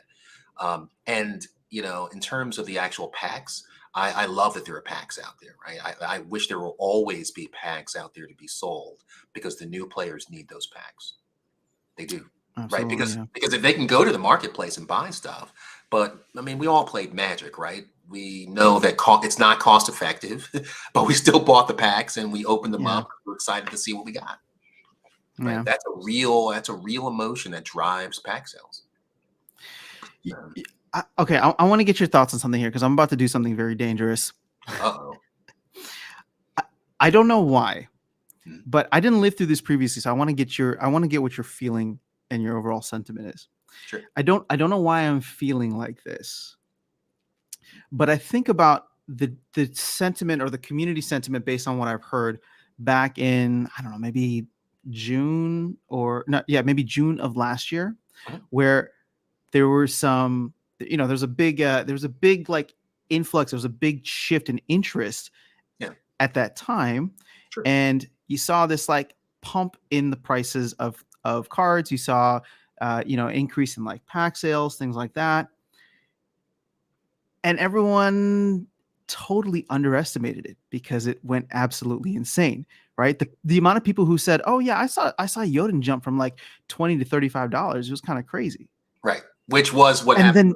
Yeah, exactly. But then 3 months later, Yoden was trading for $1,000. Yes. So again, I don't know why I'm feeling this where I'm just like, are we at the precipice of something insane? Now, I'm not, nobody listened to me in terms of like going out, but I feel this kind of energy. And since I wasn't around during the last one, I'm wondering, are there any similarities? Do you feel anything like that not at all? Okay, good. No, and I'll tell you why. So what was happening last June was there was this almost euphoric feeling around crypto in general, Fair. right? Yep. But then everyone just wanted crypto. They didn't care where it came from, whether it was NFTs or Bitcoin or Ethereum. No matter what, people just wanted crypto. Crypto was the thing, right? And to play a game where you can just play a game, but you're still getting crypto, you're getting access to crypto, right? And so I play. I mean, again, deck was worth a ton, right? We were Mhm. we was just starting to talk about SPS, right? And right, that was July, if I remember correctly, late June, July, that they announced that they were going to do SPS, right? Yep. So there was that wow, I'm gonna get crypto just for holding assets. Yeah. That was crazy, right? Airdrops were such a huge Right, thing last year. right, right. Now here's the thing. If that's the message that drove a lot of that, well, guess what's happening with the reward? So maybe I'll back off on my not at all and just say kind of, right? Because now I'll be rewarded for holding assets. Right? I'm not going to get an True. Yeah. airdrop, but if I play and I own these assets, then I'm going to get a bigger share of the reward, right? Because that might be better than an airdrop. Don't know.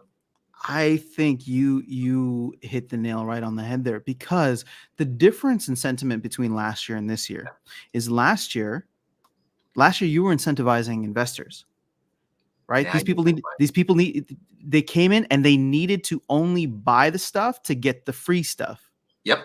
Whereas now you're incentivizing players. So we're going back and forth with this investor player dynamic, where now if you need to buy the stuff to play the games to win the stuff, right? So it's only the people that really want to grind it out and enjoy the game for what it is and are willing to spend time doing it.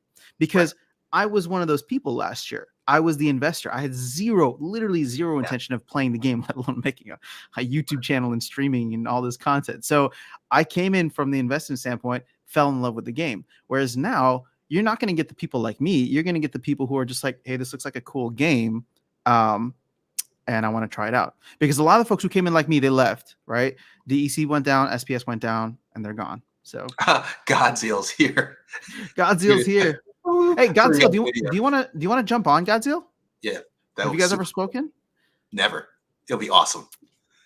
Godzilla, let me know if you're free and want to hop on. We can chat for a little bit.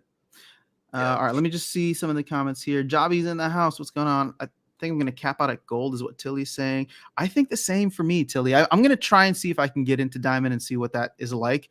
The problem is I risk not just one season, but now 2 seasons of struggle. So we'll see how that goes. I think you'll be fine. I know. I'm just scared. The new reward card should encourage people to combine cards. I agree. I see flow. I don't like not owning the cards though. That's actually a great suggestion. I see flow on renting out the cards. I'd like to rent out my deck to reduce the cost of renting max level cards that I don't have as well. The thing is, and this is something that you have clued me into. Darkestnyte. I was of the mindset that I wanted to have a max Chaos Legion deck. And I still do. And there's a part of me that feels incomplete if I don't have all the cards maxed out. Yep. But God, I don't use a good amount of them. And the fact that when I talked to you and you were just yeah, I don't you're yeah, I don't care about this card. And then maybe you'll find a card and be like, wait a second, that shifts the meta. And then you go in and you buy maxed out version of that card right there on the spot. Right. I guess when I'm looking at the way that the game is played right now, you give me, like I said, just 2 decks, Valnamor and Jotun. And I know those are high price, right? But and those 2 decks could probably carry me all the way up to diamond. Right. It's not the summoner, because that's what when we first started, I would just toss you the summoner and say, hey, do whatever you're going to do with it. Right. Mm-hmm. But again, it's about making effective teams, right? A set of cards that will carry you. Because again, the goal is not just to get you the power, right? It's to help with that transition to that higher level. And the only way to do that is with an effective team, because otherwise, when you climb up into that Diamond 1, that is brutal there, and you'll just get your clock cleaned, right? So you have to go in there ready to just duke it out. And the only way to do that is with an effective team. Yeah. Well, I guess what I was trying to say is that, like, instead of trying to max out every deck, I think I need to be more Yeah. or every card. I need to be more thoughtful about, like, what are the decks that I play the most? What are the Mhm. core cards, and what are the Yep. supplemental cards that I build around that for different, Yep. rule sets? Yep. And tons of the content creators talk about that, right? Yeah. Cryptomancer talks about, again, the dynamic duos, right? Identify for each of the splinters what is the combo cards, right? So you have like in Fire right now, right? It's the fairy and the Oh, Scavo Spark fireball. Pixie. Yeah. The Okay, knockout and there you go. stun combo. Yep. Yeah. I mean, that's crazy. That's a crazy It's combo. great. Yeah. And when you combine it with Yodin, but it doesn't have to be with Yodin, right? You can combine it with Tarsa. Yeah. And again, you don't get the +1 and you don't get the blast, but you get the stun and you get the knockout, right? And that's huge.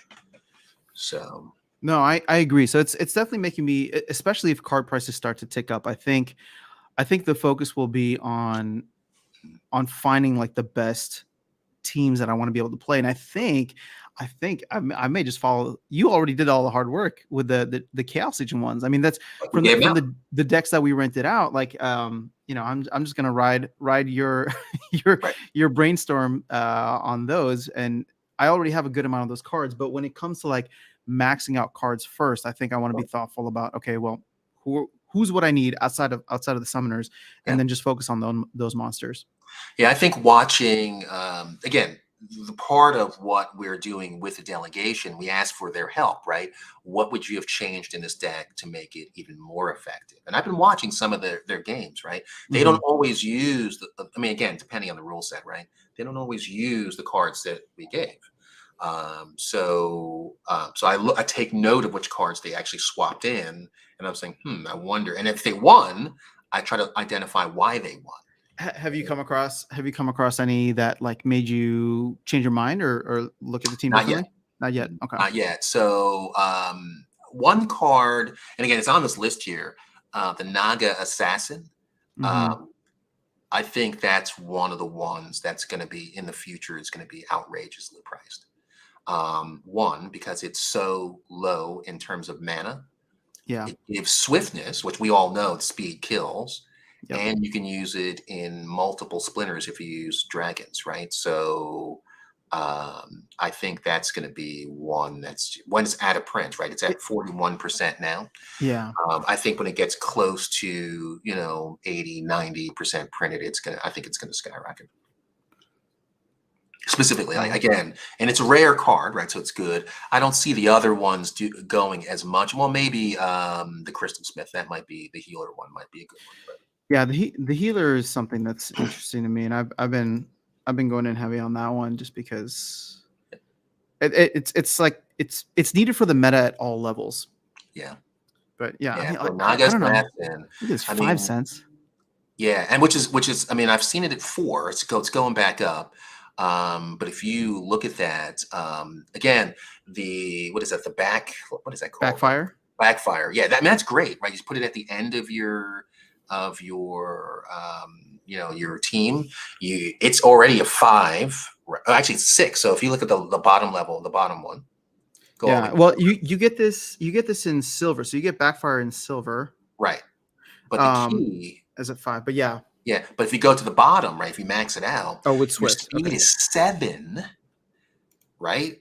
Yep. And it's again with whatever else you put out there, right? So let's say you play with Quicks. The devious lowers the speed of your enemy team, and this bumps it up. So that's a 2-speed difference. I mean, play with Kitty. And play with, oh my god, Is that a 10 speed? No, that'd be 9 speed. It'd be 9 speed. And then if you had swiftness anywhere else, that would kick it up to 10. Right, supply runner, right? Wow. And then, I mean, that's 10 speed. That's ridiculous. That could probably win by itself. Nobody would be able to hit it. Right. And you're taking damage when you try. Yeah. Right. Throw in a little triage in case someone finally does hit it, or maybe a magic attack. Just heal it right back up. So again, it's little things like that, right? And again, it's super low in terms of mana cost. So you can almost always stick it in.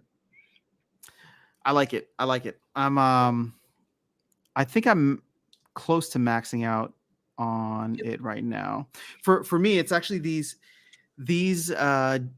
rares are the ones that I haven't maxed yet. Right. But at But five it's cents, right? At 5 cents, what is that? yeah, $5?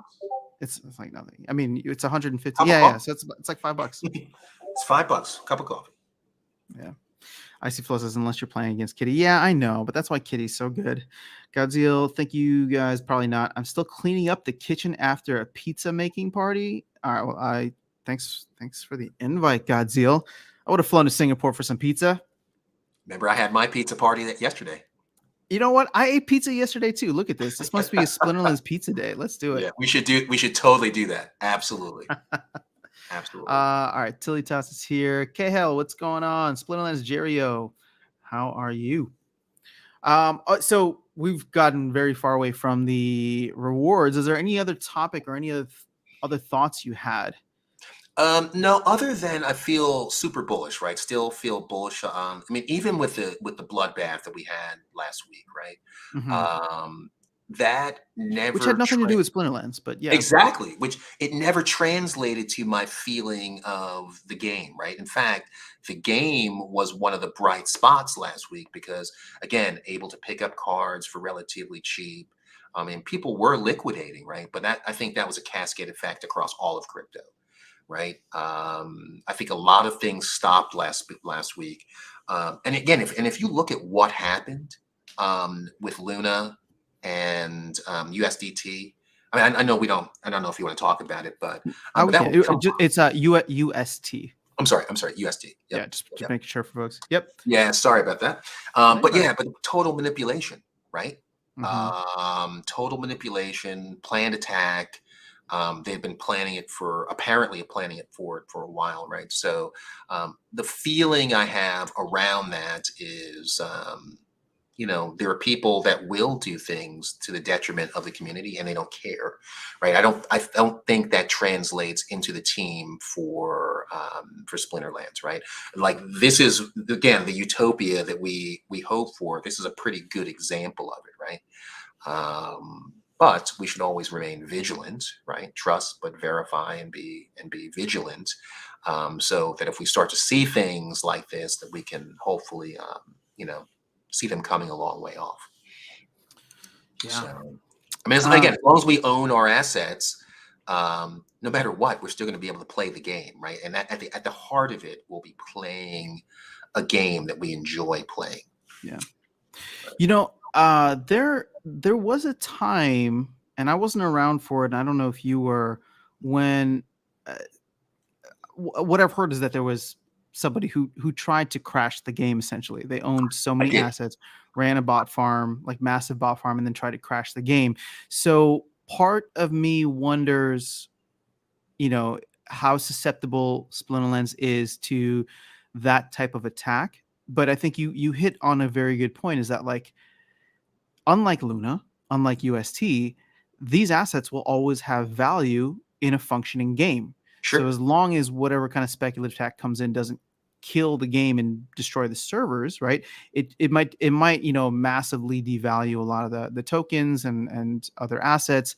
But if you just hold on and keep playing and earning more, you'd be able to survive whatever kind of onslaught came, right? Right. So, A lot of people might cash out, but as long as this is one of the times where I'm just like, okay, yeah, HODL makes sense.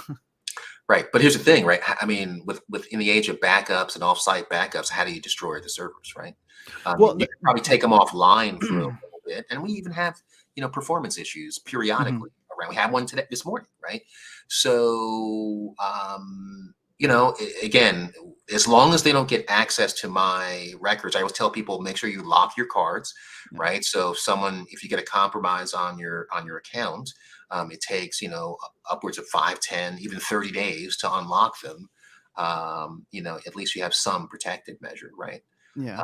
So, there are protections there to help minimize anything like that. And I think they've done a great job in their implementation. So, but again, can't predict everything. And so for us, it's remain vigilant. Don't click on any links that you're not sure of. I mean, all those things that we learn, right? So basics. Yep. You know what? I forgot that I could do this, Hmm. but I can show the comments on the screen. Ah, didn't know uh, that. so Godzilla's asking a question here: Kelia or Obsidian, first to level 6? I think I know. I think I know what you're going to say, Dark Sniper. Oh Go yeah, ahead. all the way. Yeah, no ifs, ands, or buts. Kelia is just so Right. good. But and again, here's the reason why, right? So I mean, if you pull up the Chaos Legion cards for the water splitter, right? The answer is totally right there for you, right? Given what Kelia does, we already know that speed kills, and she gives armor, 1 armor, Mm-hmm. right? So look at Demon Shark, Oh, right? so good. Yeah. Ridiculously good, right? Look at Deep Lurker, right? Look at Flying Squid. Oh, my favorite, right? So phenomenal. And I think we talked about this last time. Water Splinter has more cards in it than any other Splinter that have no abilities. They're meant for fighting in the rule set. Mm-hmm. They're optimized for that, so that they don't have to have abilities to be competitive. The others do. You'll give up something in that rule set. With Cruel Cetheropod, for example, right? There's no abilities there, and it's a Yeah. great card for 3 mana, right? For It's 3 mana, such a great meat shield. Yep. And so exactly. So it's great for that. I mean, speed is low, right? But that's okay, because what you're going to have are the magic cards and the range cards that have no abilities. And again, they do a little bit more damage, have a little bit more armor, in some Mm-hmm. cases a little bit more speed. So you're going to win those battles, right? Most people think because they have no ability that they're not really worth anything, but they are. It looks like they might still be having performance issues, but Yep. I think one of the most underrated cards for me on the Water Splinter is the Murdali Guardian. Beautiful. One of the best support cards. You have to get to gold, but then you get armor repair as well as tank heal, which Yes. I It's mean is so good. yeah. With Demon Shark. Is Diamond Shark or Demon Shark? I just go with Demon Shark. Yeah, I do too, because it definitely looks like it. So Demon Shark, right? It is again, it takes advantage. It gets that heal, it gets the armor. I mean, that thing's almost impossible. Throw in River Hellendale, right, with the Inspire, Mm-hmm. which was your idea last time, because I had River Nymph, right, to clear the. I'm again, healing is super important, and I just can't risk that someone's going to throw affliction on the demon Yeah. shark now. Again, but same thing that happens, right? If River Hellendale resurrects it, it comes back without the affliction, and then you start all over again. Yeah. So yeah, so it's I mean just so many options and just so good. Yeah, the Water Splinter is very, very powerful in my opinion. For like, I can't tell you the amount of times that Kelia has beaten decks that I didn't Yep. think that I had a chance against, right? Like, because I've even made videos on like the amount of times that I've beaten Jotun with it, which Yes. it was like, oh, finally I have a counter to Jotun, right? As long as I can get like 35 or 30 to 35 mana minimum, like I Yep. can put a lot of my heavy hitters in there and get the speed and armor. But yeah, it's just it's fantastic. But I've beaten some other like crazy decks in the past. I'm just like, Yeah. Kelia all the way. Yeah, and again, for the, one of the things we've been testing out, right? So modern is very effective, right? Even against the wild cards, the wild decks. Mhm. So if you have, again, a good, solid, effective team, when it's time to go into to take your modern team into wild, you can be competitive, right? Maybe Well, pick up a even just Chaos Legion versus Untamed, which are both yeah, modern. yep, Like, yep, oh man, super effective. this fantastic game where it was like low mana, and it was essentially Grum versus a Lamacron, and Grum crushed him. Yeah. It felt so good for me. I was like, okay, well, I feel like the balancing has been done quite well. Now, granted, again, a lot of that is like gold and above for you to get those abilities, but still. Yeah. Again, more motivation to get those rewards, right? Exactly, yeah. Yeah. But I So think people will hopefully be able to play in at the very least. I look at gold as going to be like the new standard, or where a lot of players will be on average. I hope. I know that the issue is going to be summoners, because the monsters you can level up at least relatively cheaply. Summoners are where the main expense is going to be, but that might make the rental economy a little bit more interesting for folks who are renting Right. out like a gold level summoner.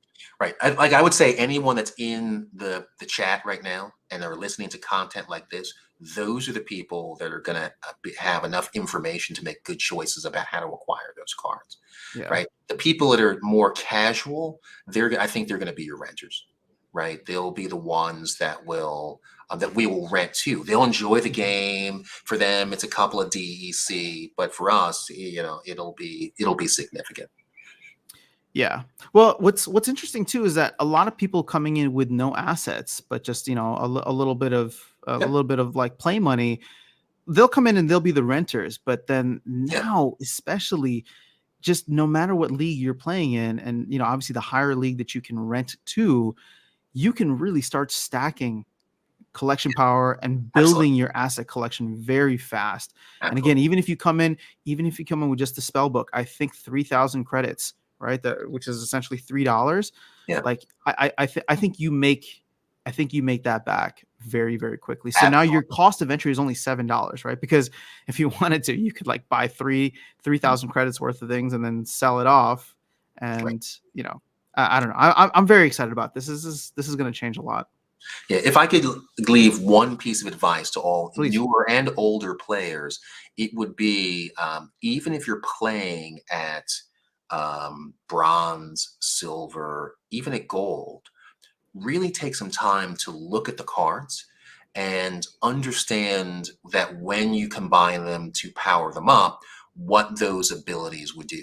That is one of the things that of all the things I regret from playing the game over the last 2 years is not understanding the meta, right? And Mhm. understanding what the cards actually do. So for example, Tortoise and Chief, we just talked about that, right? See the price of it, right? I can't tell you how many times I got the Tortoise and Chief early on and said, oh, this is trash, right? I said it over because I didn't understand the significance of the meta and what tank heal actually did, right? And how it added to the resilience of my team, right? Mhm. I saw it and I said, oh man, this is a one mana. I mean, it's too expensive, is what I said, right? It's too expensive to actually play. Well, it's because I hadn't powered it up and it didn't reach its full potential. Everything about Splinterlands and all the cards and all the summers is about reaching that full potential, and the reward changes reflect that, Yeah. right? Agreed. Again, I think there's a lot to be excited about, and I know this is going to be so counterintuitive, but I hope it's not. I hope it's not too much because again, I need this stuff to stay relatively affordable for the next couple of months as I as I max out my deck. So hopefully we don't get too many new players right away. But then Yeah, yeah. after that, let's go. So I mean, again, it'll come and go, right? I mean, Mhm. we as players and even investors rely on that volatility, right? We're Yeah. okay with volatility. We expect it. It's like anything else that we buy, right? We'd love to get it at sale.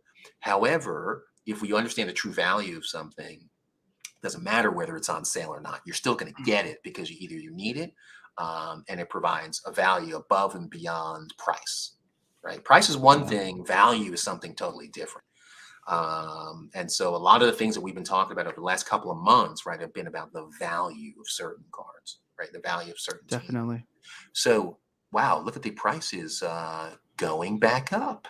No, it's going to be interesting to see. I mean, look, DEC is now back 10% above its peg. So, Yeah, that's I mean, crazy. which makes sense. I was expecting it to seesaw for a bit. Oh, yeah, no problem. The thing is, had Bitcoin like, had the market really taken it more, taken the Luna situation more, and Bitcoin had dropped to like 25 or low 20s, I think then we might see not a death spiral, but I don't think that we would have crossed above the peg. But it kind of is what it is.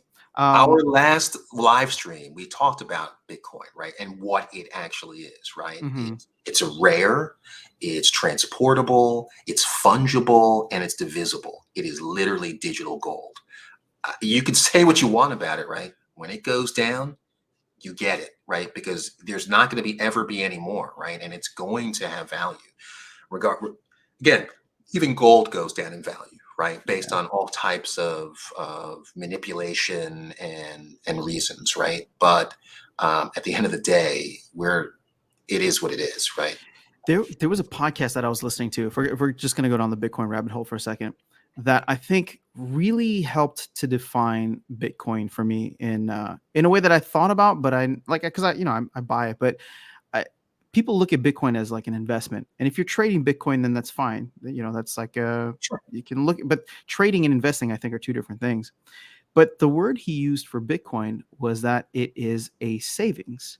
And the truth is, with the devaluation of money, Mhm. with fiat printing, with everything that's happened, like interest rates just being shot down, people today don't really save money They do not. because there's no incentive to. So what they do is invest. But the difference between saving and investing is the fact that an investment can, if you're investing in a company, they can have a bad quarter, or year, whatever, and you're not guaranteed to have that after a Correct. certain period of time. So they were viewing Bitcoin as like a new way to save, and I think that goes very well with the whole store of value, right? Because Right. Store value. you, I mean, I do believe that you're still very early and that Bitcoin still has a potential 20 to 100x, right? Like if it does what people think that it will do in terms of eating up all that extra capital in the market.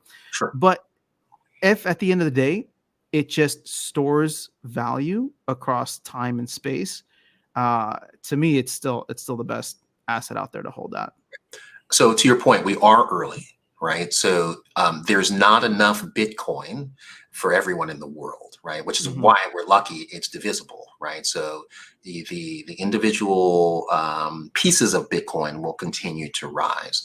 I think with some of the changes, I think the Lightning Network is one of the things that they're working on to really be able to use it as a currency. Mm-hmm. Right now, you really can't. The fees are too high, so it doesn't really make it practical for you to go in and buy, a cup of coffee with Bitcoin. Yeah. Well, So Lightning's going to change a lot of that. I all of mean, it, it has already. So. right? Exactly. So when and actually, I have a friend that went to Colombia, and they showed me signs at a coffee shop for all the different cryptos that you could buy coffee with. Right. And I said to myself, like, why don't we have it here? I would love to use some crypto Mm-hmm. to buy a cup of coffee. You can go into I think like Dunkin' Donuts now and buy with so there's several apps. I think there's like a spend app or something that's connected to like Gemini accounts. Mhm. So that's one of the exchanges here in the US. And you could actually like load up a spend account through your Gemini Yeah. wallet with Bitcoin or whatever crypto you want. Or most people just do like, USD or whatever, or GUSD or USDC, and then spend it that way. Right. But it's definitely, I mean, it's coming. Like you said, we're just so early. Yeah. Yeah. I do crypto.com. Right. So they have their debit card and Oh, stuff there like you that. go. But that's a back end transaction that Because happens. you're spending from your bank account with a debit card, right? No, it's actually, well, they make a fiat account for you. So you load it with crypto. It does a conversion, sells it off. So there's a tax implication, right? Oh, that sucks. And then Okay. they, Wait, yes, but it's a 1-to-1 peg, so there shouldn't be a taxes on it, right? when it turns into fiat, right? I'm So sorry. Okay, you can load it up with crypto. I thought when you said crypto, it was like stable coins, but you can no, load it up with anything. with pretty much anything, right? So they'll do a conversion. So you have to watch out for the tax implications, right? So, but you can, I mean, again, I use it whenever so actually I use it whenever I go to Disney World or Universal, because I figure if I'm going to be in an environment like that, it's perfect to spend crypto, right? Interesting. So yeah. So, but other than that, I generally won't use it. But again, I would love to have the actual acceptance by a merchant of Bitcoin or Ethereum or whatever it is. I probably wouldn't use Bitcoin, but I might use something that's a little bit more, that's lower in value, right? Because I expect that Bitcoin is going to go up dramatically over the next Yeah. 5 years. Well, I think we're due Yep. for quite a bit of regulation this year, Yeah. and Can't I wait. don't think that bodes well for market prices, because I think it's going to create a lot of fear and anxiety within the market. Combine that with the recession that we're in, but will be confirmed Sure. after this quarter, as well as more supply chain issues. So like the macro, when I look at it, doesn't look good. But coming out of this, regulation is always going to be a net positive, because as soon as there's clear guidelines, all of these companies that have and institutions that have capital waiting to be deployed into crypto just need to know what the rules are. And then I think you'll truly start to see the floodgates. So part of me looks at this Luna situation, which obviously is terrible for the people who lost money and how that whole thing played out.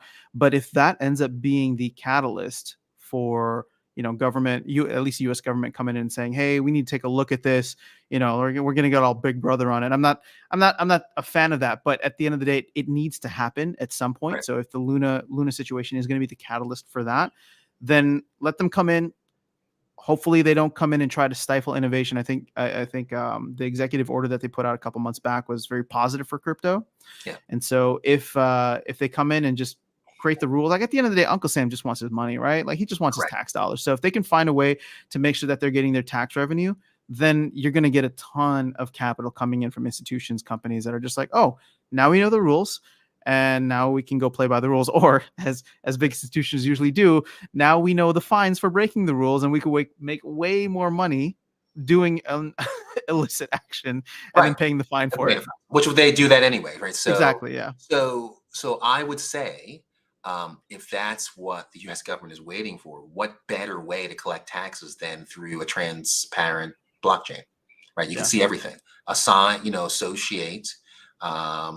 Wallets with social security numbers. You can run code. You can create code. Hell, you can make an AI that will go through all the spending, all the inputs and outputs of a wallet, and then you can do an algorithm to say, hey, you owe this much in taxes, and in fact, here's your invoice.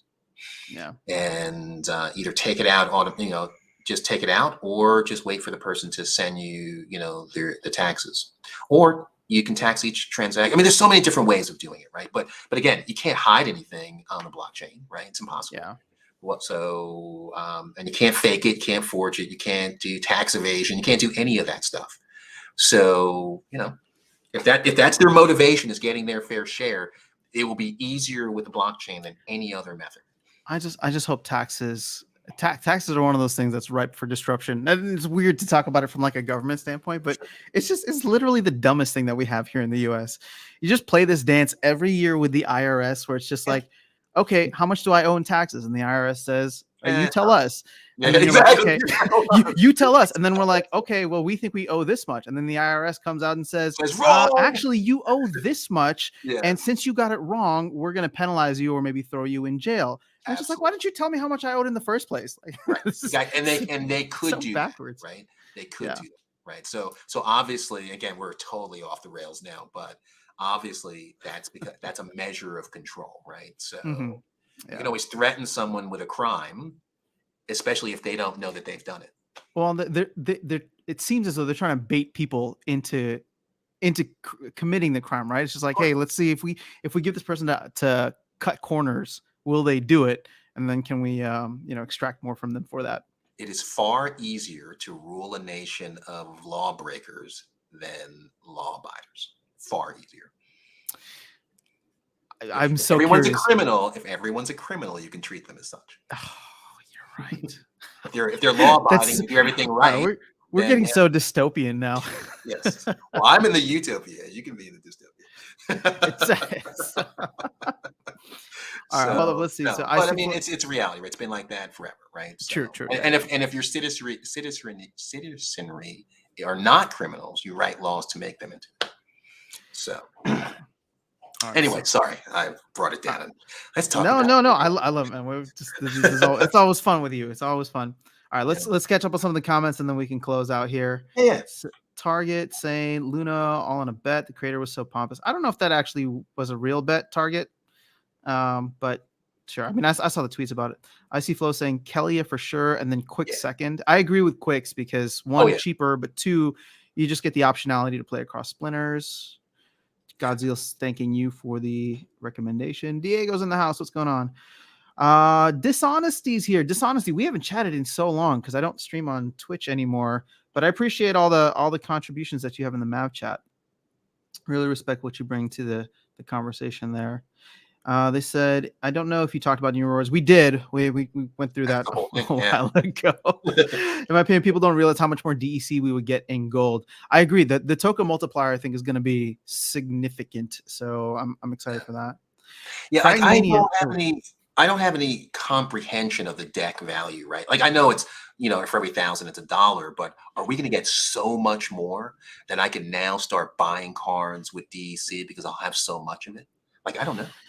Well, again, keep in mind, only 1 million is going to be printed a day, so there's only be $1,000 worth of DEC printed per day. Actually, no, it's increased slightly, but I don't know. The DEC algorithm is something that the DEC protocol is something that I think they could tweak in the future.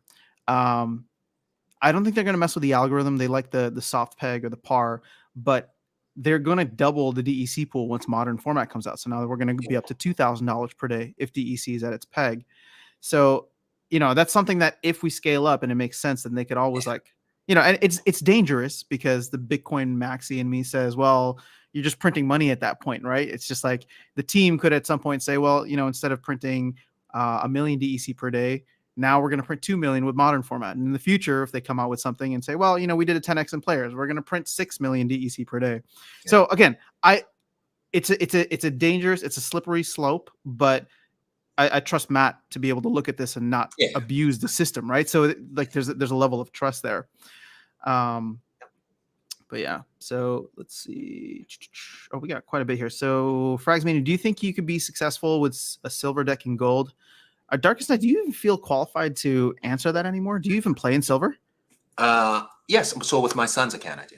So, oh, you do? Okay.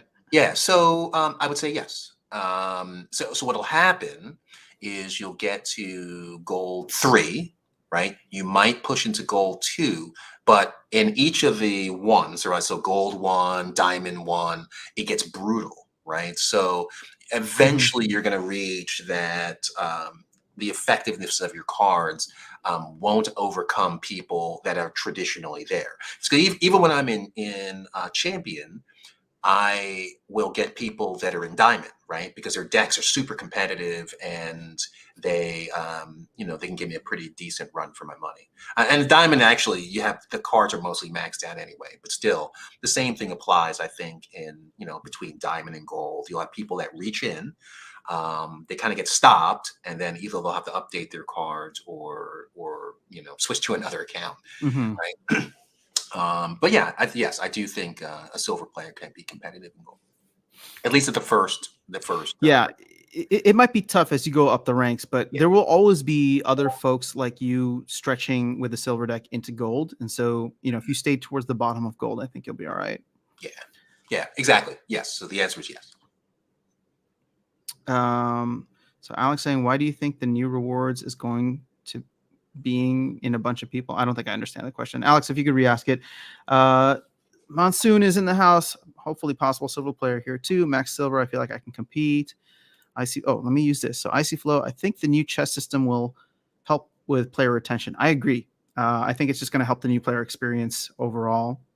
Target uses the Coinbase debit card. How do you like the Crypto.com card? I love it. Love it? Love it. All right. Yeah. And again, it's not just because of the ease of use, but they have a lot of benefits associated with it, right? So they'll pay for your Netflix, you get airport lounge access, all kinds of stuff. Oh, really? They work on ensuring that there are benefits, and you get staking rewards, right? In order to get it and to get those benefits, you have to stake Crow. And that's what they're doing. Yeah, okay. you get higher staking rewards. So I love it. Yeah, I don't know much about the CDC like ecosystem, but okay, that makes sense. Matic, do you trade in Matic at all? Matic will be very well after the bear market. What is going on here? All of a sudden, my music started playing. That's weird. Oh, that's right. Someone just hacked my phone. Oh no. I'm a big fan of Matic. I still hold a bag. I missed out on the 100x last or 200x last year, but I think that it'll be good.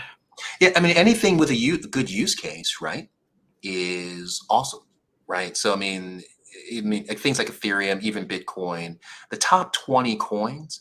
I mean, they're going to follow the market, right? But guys have developers like crazy. If I and I even think ADA led the pump yesterday, right? Really? Yeah, I think so. I mean, I I feel don't like, own any Cardano, but yeah, I do, and that's why I was paying attention to it. So okay. just check real quick. Let's see. Ooh, I think Yeah, you're gonna love. yeah, everything's pumping back up. Let's go. You're gonna love this from Icy Flow. Icy Flow says, "I want to see the government, or I want the government to use a blockchain to track its spending, so we can see where the money goes." That will never happen. I can I assure you. know I will it's, assure you of that. but it would be so great so that we weren't spending all this money on overseas wars. Well, so actually, I have an opinion about that. So, what I would love to see is if we go to a cryptocurrency type of finance system, that Mhm. wars would need to be funded by the citizenry. So, if they say, hey, we want to go to war with so and so, right? Let's say China. Let's just say China, right? I love China. So, but let's say we want to go to war with China. I would say I have friends in China. I'm not going to war with them. No, I'm not going to support or pay for your war, right? It would have to be something totally, um, egregious for me to have to pay for a war. I just wouldn't do it, right? And so Yeah. if you can't afford to fight a war, then you can't go to war. So This is fascinating because again, I'm a crypto podcast junkie, so I'd listen to a bunch of different things, and the topic of war and how war was financed throughout the 20th century because of the fiat standard. yes, yes, Before this, all throughout history, citizens had to pay for the war, right? The king or what monarch, whatever, would tax the citizenry to right, say we have to pay for the war. And after a certain point, right? Sure, you can get all rah-rah about it, but after a certain point, if enough citizens decided that they didn't want to be in the war anymore, sending their sons off to die and then paying for it with their taxes, right, they would stop paying or they would throw some kind of revolution. right, Well, now the fact that the government can print whatever money it wants, we have been in these endless wars since like the 50s, the 1950s, and they don't need us to do it. We can complain about it all we want, get on social media, but right, we can't vote with our dollars, which right. is insane to me. So I love that concept, and I'm glad you brought it up. So actually, the first liquidity crisis around war happened about 2,000 years ago in Rome. Right? They had banks, and they were fighting a war, and they basically ran out of money. So it's definitely something to look up and to research. And Mhm. we've been kind of doing that every 900 years or so. So Or um, we do. yeah, we kind of make the same mistakes over and over. Is that history So doesn't repeat, but it often rhymes? and poorly. Yeah. So but yeah, I mean, we've done this over and over and over again. And what else we got? Any comments? Yeah. So Dishonesty was also saying, so they were talking about DEC in chess. Right now in gold, sometimes you get 200, 300 Yep. DEC, but that being multiplied by 8 is crazy. That being multiplied by 48 in champion is going to be absurd. So here's the thing, right? So the lowest I've ever gotten in a chest now was 1 DEC. So at the minimum, 1 times 48, I won't get any chest with less than 48 in it. That's Mm, okay. I'm good with that. yeah. Laps is saying, do you know why the leaderboard ratings are so much higher this season compared to previous ones? I mean, I know you finished in champion already, but there was a period of time where you were considering going for leaderboards, right? Yes, and actually, I was playing. So remember when I said I was going to stop? Well, Mm-hmm. I kind of went back in and then kept on playing, right? Because my ECR got to 100, and I said, "Oh, you might as well see what's going on." And I wasn't as concerned now about getting knocked back into diamond. And the reason being is based on all the cards that I'd purchased, they allowed me to be more competitive. Mm-hmm. That was the main reason. So I picked up the Spark Pixie and the Scavo, played with Yodin, and that changed everything. And I also picked up the Serpentine Warrior, I think it was, Yeah. which is actually one of my favorite cards right now. So Well, that Spark Pixie Scable Fireball combo is awesome. crazy, yeah, it's crazy. Laps, I don't know that I have an answer for you. I'm sorry. I don't know why the leaderboard ratings are higher. Maybe people are just excited, galvanized Yeah, by the I upcoming think so. changes, Yeah, and I so think that's exactly it. that I'm sorry. spurred a lot of activity for people to just come in and start playing again. So Yep. Dominic's in the house. Icy Flow saying, I also want blockchain voting. So I wish. I mean, I wish. that's That would be that's like awesome. at the top of my wish list of things that I would love, but never think we're gonna get. No, and again, the reason why we won't get it is because of that. It's verifiable and 100% transparent, which is it's outrageous that we don't already have it. Yeah, Dominic saying, in the future, I hope humanity becomes smart enough and avoid war at all. That would be so nice. That is unlikely to occur. I'm sorry. Well, it's a good ideal to strive for. I'm usually not one for chasing crazy dreams, but I think having no war and a good reason for no war would be good. Homo sapiens is what 1.5 million years old. We've been fighting since we came. Yeah, that's unlikely. It's what we are, right? So sorry. This is who we are. It's funny because I can share Dominic's aspiration for it, but I am totally with you on just the realism of human nature, unfortunately. Yeah. I mean, you know what? It's interesting, right? Because crypto can tell us why, right? Scarcity of resources causes us to fight for it, right? Mm-hmm. And so there's no environment on Earth right now where we don't have resource scarcity. And they say the next evolution is that we're going to expand out and start mining asteroids and things like that to bring in more resources here. But the problem is the first time you find an asteroid made of gold, which exists, right? Then that crashes the financial system we have because then the value of gold drops to nothing. Yeah. So we have to be super careful. Agreed. It's interesting just in the whole war topic. I don't know if you've heard this argument before about how Bitcoin specifically, but I'm sure people will expand this all of crypto, even though I think it's mostly just Bitcoin is going to be a disincentivization for war in the future and an incentivization for cooperation. Because before, if you were just looking at gold or whatever other resources, you can go in and take it by force. Absolutely. But if somebody's seed phrase is in their head, well, now you have to learn to work with them. Sure, there's coercion that could still be in the mix, but you kill all the people and you don't get the seed phrase, and now that Bitcoin is lost forever. Right? Absolutely. It is untouchable and lost forever. So now it's like the incentive should be for you to work with and hopefully trade the other state be upfront. Yeah. So we got into a lot today. We did. That's fun though. Yeah. You good if we start wrapping up? I'm good. Any closing thoughts? I know I asked you this about 20 minutes ago and you gave some closing thoughts, but any closing I think we're good. Thoughts? I think watch the replay. Right? That's all. Watch the replay. Yeah, guys. If you can't tell, I was excited about this beforehand. Darkestnyte was so excited that he wanted to jump on the stream again. Have we done like 3 streams this week? Or in the past 7 days? Yeah. It's a lot going on. There's a lot going on, and it's a good times, right? It is. And I think we are still just at the beginning of this thing. Like there's so many cool things coming. So yeah. The team has our back, right? I mean that's it, right? Like they're not going to let Splinterlands die. They worked too hard for it, right? Agreed. So the only way that this would die is if they do nothing, and they've shown no intention of doing nothing. So totally agree. If anything, they have shown the intention to really build this out into the grand vision that Agrod has. Like I think it's easy for people to dismiss a lot of what he says on the town halls of like in the future having like a comic book or a cartoon or a Netflix series or something. But you don't. It's easy to say that and want that to be the future, but it's something else to like scale up your team by almost 100 people, over 100 people, and literally put your money where your mouth is, right? So and actually look at this, right? On your screen right now, you have tokens, right?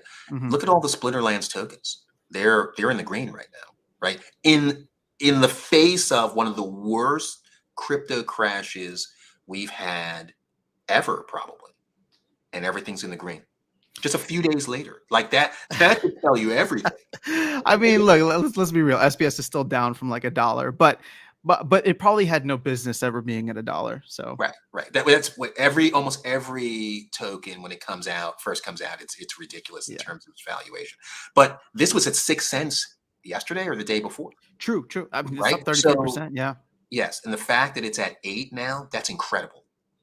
Yeah. Again, while the rest of the market is down significantly. So just looking at Ethereum, Bitcoin, right around 5% up in 24 hours. Mm-hmm. And crypto.com up 10%, Cardano up 10%, and Splinter Shards up 6.32%. That's the change, I guess, within the last 24 hours. But they're still excellent. Like, just super optimistic about them. Yeah.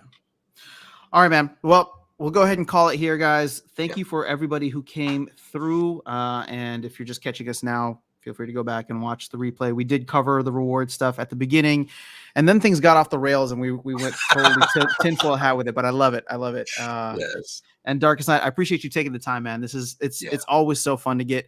It's almost just fun to chat with you about life in general. But for the purposes of the channel and what we do here, getting your thoughts on where the market is, where the game is, and where you think we're going is always awesome.